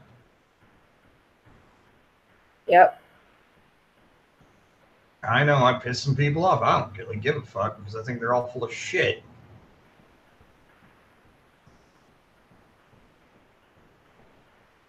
Yeah, they don't, getting famous on here is not interesting to me. Because, obviously I don't put out content every day. There's days, I'm like, fuck it, I'm too goddamn tired. I'm not streaming. But there's other people that are like, oh, I have to put out content every day or else, I don't get my ad rev, I don't get my super chats, I don't get another sub. Oh, fucking well, you don't have to put out content every goddamn day. Mm-hmm. Oh my God, I have to put out some content or, my loyal... You probably don't have that many loyal fans, in all honesty. Because let's face it, if you're sitting there and you're trying to make video game playthrough videos, that's very fickle market. And quite frankly, I'm one of those people who are like, man, go watch this video. I'm like, dude, you're playing League of Legends. I hate League of Legends. I hate League of Legends because even if it was the greatest video game in the world, people have told me I need to play it. That's exactly why I can't fucking stand it. I'm like, you want me to play a video game? Here's the thing. Don't tell me I have to play it because it's so awesome. Because I'm going to look at it and go, is it really? Because I don't think it is. And that's my friggin' point. And what really irks me about this kind of thing is like, look, I'm going to watch the video games I want to watch. I'm not going to sit here and watch fucking or play League of Legends ever just because people have told me it's the greatest thing since sliced bread. I happen to know that it's a lowbrow video game that does not have that great of graphics, and people are liking it because they're like, oh, great. I didn't spend $5,000 in parts building a gaming computer to play shitty video games. Yeah. I know that's hard for people to understand because, and it's hard for somebody fathoming that amount of money, but I don't care. I do not care about what games are popular. Like people have always said, well, you should play this game. It's a horror game. I hate horror movies. I'm not going to watch a horror movie. I'm not going to play a horror game. Okay? And they're like, what, the jump scares? No. But the thing is, I've never seen a freaking horror movie that I cannot suspend disbelief for. Because my first option is, anytime I see some stupid horror movie, and yes, they're all stupid, is why doesn't somebody just pull out an AR-15 and blow Jason Voorhees away? Okay? They actually did that in Jason Goes to Hell. Yeah, but see, they don't seem to understand. There's no such thing as monsters, and there's no such thing as supernatural. So guess what? You shoot somebody like that, they die. That's all there is to it. He's just a psycho with a knife, whether, you know. Well, I was just saying, you know, literally, an entire, like, fucking army platoon surrounds Jason, and it's in the very beginning of the movie. Surrounds Jason, and they don't kill him and end the movie. See, that's my friggin' problem. Yeah, as soon as I saw it, I'm like, ah, fuck, something's gonna cause him to keep going. Why didn't they just fucking incinerate everything? But no, in that movie, it has to be the special fucking knife wielded by a Voorhees woman. Yeah. See, it's more retarded shit like that. No, I've never met anything in the universe that can't be killed with firearms.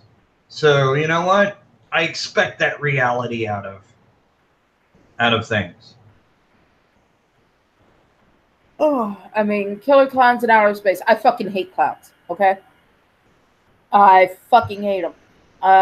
But, you know, two movies with clowns that I actually like is Stephen King's It, the one with Tim Curry as Pennywise, because in my opinion, there is no other fucking Stephen King It. Well, the other one just goes into Stephen King's fetish with child pornography, because Stephen King's a sicko. And with Killer Clowns in Outer Space, it's just a fucking funny movie. But, you know, in that movie, they try killing these things with fucking guns, and what kills the big, giant goddamn clown is the sheriff pinned to the fucking big red nose. It's, again, I don't believe in magic. I believe in what I can shoot and what I can't shoot. And I've never met anything I couldn't shoot and kill. I go to pee, and you guys are talking about screenshots. I come back, and it's Killer Clowns from Outer Space. Wow, you guys shifted gears fast. Well, no, I'm just saying I don't like horror movies. I don't like people trying to tell me what to do on the fucking internet. Oh, yeah. Yeah, I never liked horror movies myself either. Common sense just doesn't seem to exist in them. Well, I was raised up with horror movies, Halloween, Jason, Freddy. The only one of those that I couldn't sit through and watch myself as a child was fucking Freddy. And the only reason for that is because it came after you in your fucking dreams. That's the only reason why I couldn't sit through. I understood they were people in masks. Which goes after the whole myth, if you die in your dreams, you die in real life. That's a myth. But, you know. You know, I believe it or not, those movies, it's not that they scared me. It was because when I was a kid, because we were so Catholic, it was the nudity. I was convinced I was going to go to hell. And that's actually what scared me about those movies was the nudity. I'm not even joking. I mean, I'm gonna be blunt. If you don't get laid in those movies, you're fine. Yeah. Or if you don't do drugs in the movies, you're fine.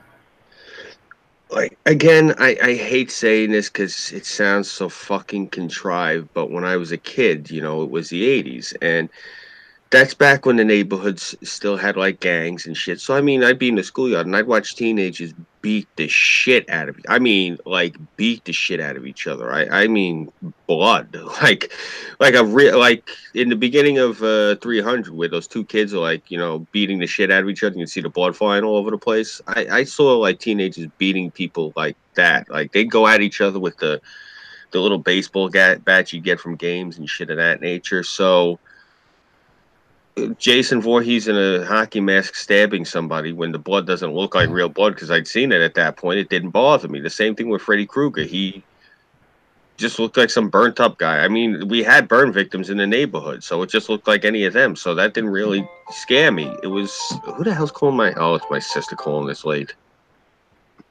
But, that didn't bother me. The nudity, though, I was convinced the minute that, because my mother had put it into my head, if you see a naked woman, you're going to go to hell. So that's actually what scared me in those movies was the nudity, not the blood or the gore, not the demons or the monsters. It was the chick's tits, because I was convinced I was going to burn for eternity. Well, you are going to burn for eternity. Oh yeah, but not for that. The other day, I was at a pumpkin patch festival, and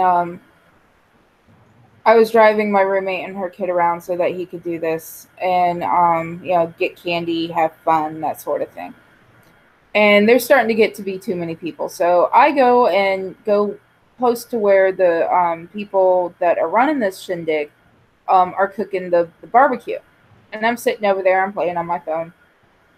I posted on Twitter saying, I'm at a fall pumpkin patch festival and I'm hiding because there's too many fucking people. Well, not long after that, I think it was the pastor walks up to me and he sees my vape in my hand. And he's like, "Are you vaping?" And I'm thinking to myself, oh, fuck.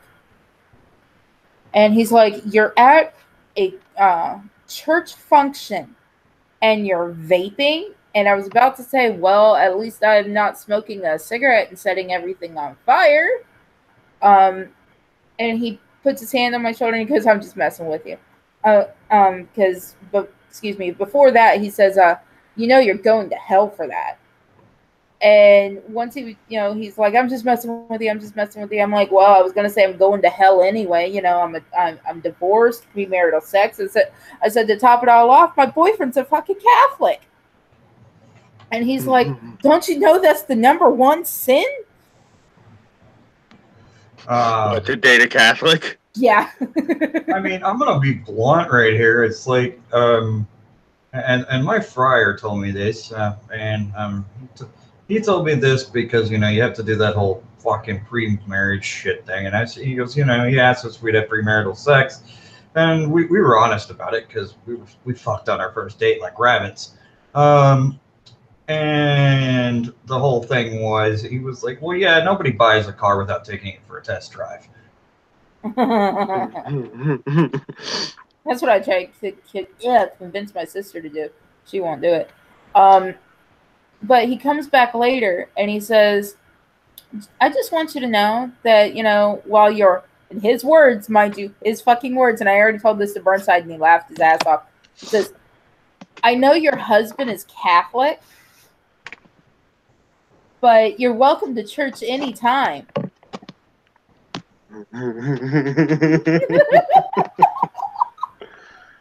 Well, I mean, I got a ton of fucking Baptist jokes. How do you keep a Baptist from drinking your beer? No. Bring another Baptist. I like that. It's true. They always are on their best behavior around each other. That's crazy. We don't have that with the Catholics. No.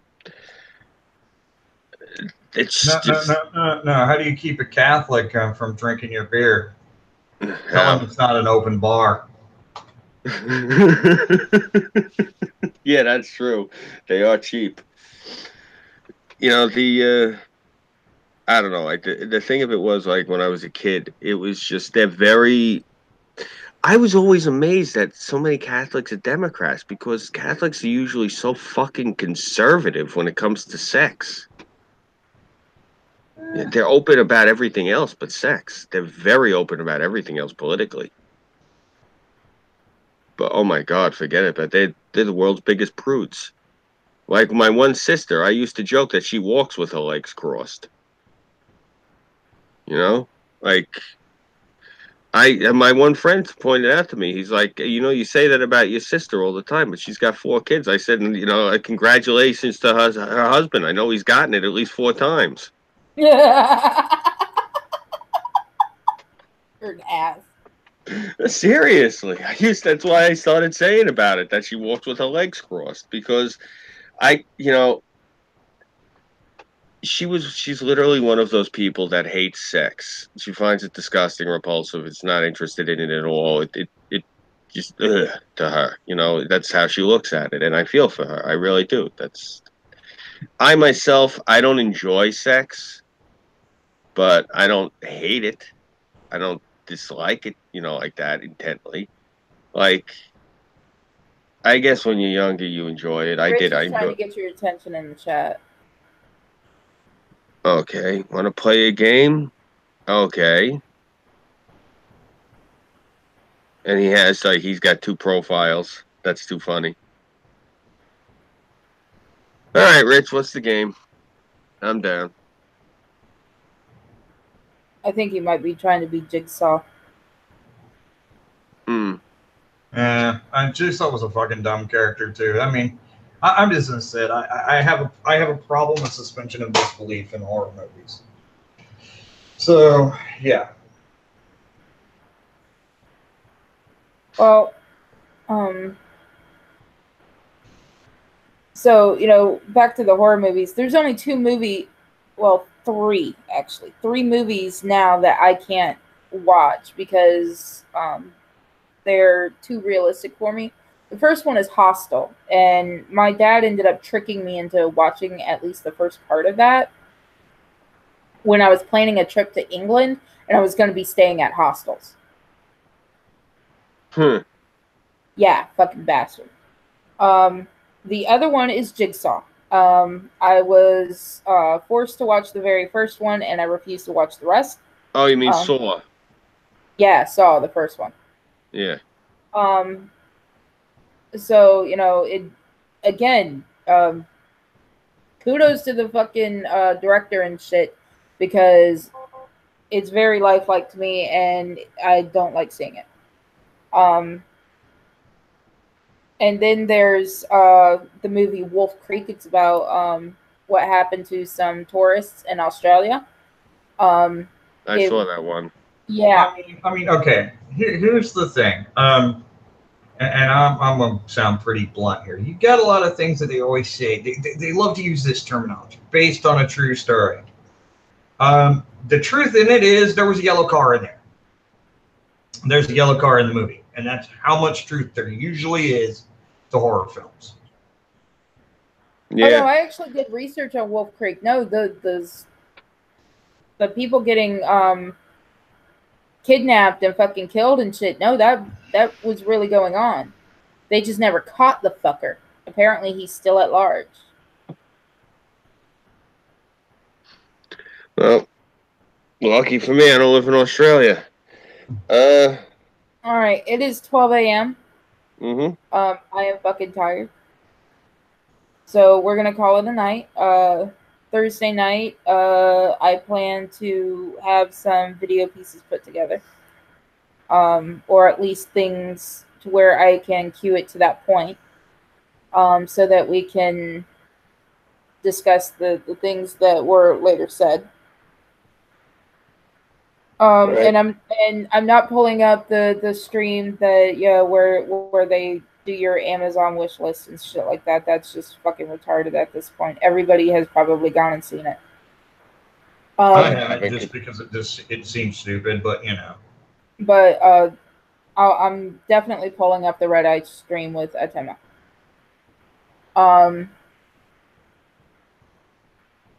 So tomorrow night is a fun night.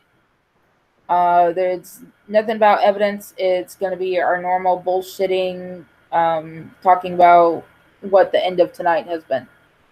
So, thank you, Nano, for coming on. Hey, no problem. You know. Scooby, do you have anything to show? Well, you guys know the deal. I'm Scooby331. You can follow me here on YouTube. I'm on Minds.com, Gab AI, Patreon, and PayPal. I have an Instagram. I have no idea how to use the damn thing, so there's nothing on it except my avatar. You have to post pictures and then you can type. You have to use this shitty thing called a camera phone, and you take. Oh, I don't have one. Yeah. All right, so yeah, that's everything I have right now as far as like sites that I have up and operating. As far as anything that's supposed to come out, I was gonna go into the city and not the city, excuse me. I was gonna go into Brooklyn, and I was gonna go and I was gonna do the thing with the last Saturday with those witches in Kavanaugh, and then I seen what they looked like. There is no fucking way I was going into a freaking small bar full of those people. Well, no, I want my Scooby out of jail, not in jail. Yeah, that's what I'm saying. So I'm basically just going to go to probably into the city this, month coming. They have like next weekend is the parade in the village that they have every year for Halloween. I showed it to Burnside and it actually frightened him because it's like really disturbing. It looks like, H.R. Giger designed like half of these costumes and Clive Barker designed the rest. Like it's really disturbing shit. So I'm probably gonna go in, try to cover that, but again, I need a phone or a GoPro, so that's what I'm looking to do right now. Well, my phone's on its way, and I'll be, as soon as I get it set up again and make sure that there's minutes, it's getting sent to you. I mean, and also, you don't really need a GoPro. It's not like you're jumping off the your base jumping off the Empire State Building. I mean, you can get by with just a regular little camcorder. No, I know. It's just I wanted like because the GoPros are small. You can strap it on your chest, and they have the waterproof housing. Because these assholes are going to be throwing shit at me and banging into shit at me. People in general, yeah. Yeah, because I'm going to be probably filming in Manhattan, and well, the thing for the Halloween isn't going to need that. But when I go to cover like the week later when they have the elections. I'm going to go the next day and cover all the insanity that, no matter who wins or who votes or whatnot, there's still going to be riots in the streets. So I'm going to go cover them. Well, just to give you an idea, because I'm looking right now, a GoPro Hero 7, which is the newest generation, white edition, is $199. Okay, so that's what I got to try to get together. It's like $200 to get a GoPro. I mean, you want to get the black edition. It's $200 more. Honestly, I'm gonna be blunt. Unless you're doing some fucking crazy shit like strapping that thing to a fucking plate carrier and jumping into fucking Syria, there ain't no fucking reason to spend that extra money. I mean, if you're doing like, mountain biking, you're doing any kind of crazy stuff like that, yeah, all you really need is the waterproof feature.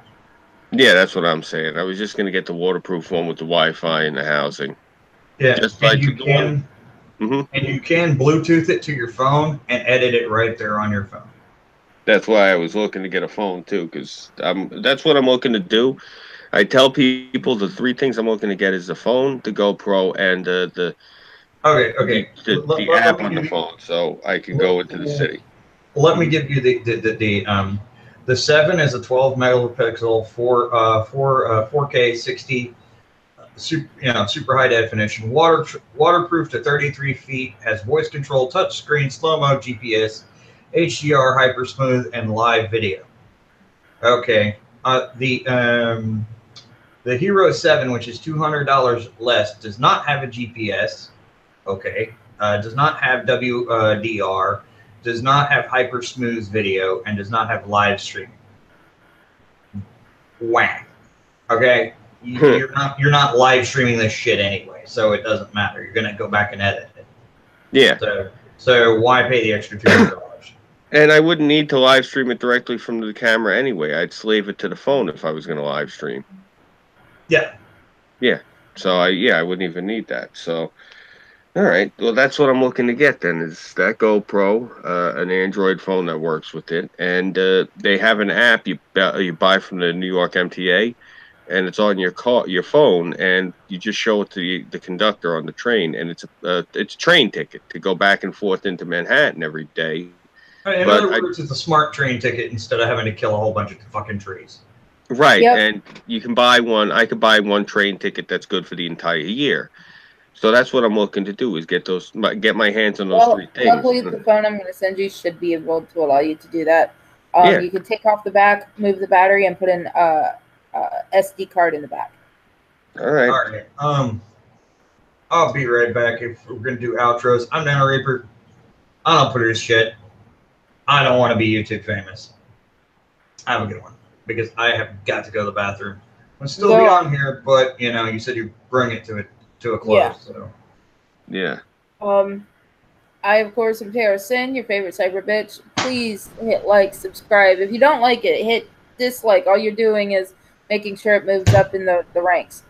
You can find me on pretty much any social media. It's the same name as on here.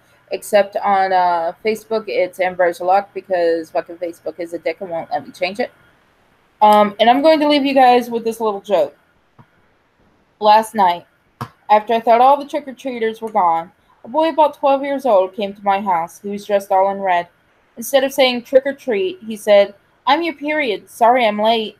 He got the rest of my candy, and he restored all of my faith in his generation. Good night, everybody. Good night.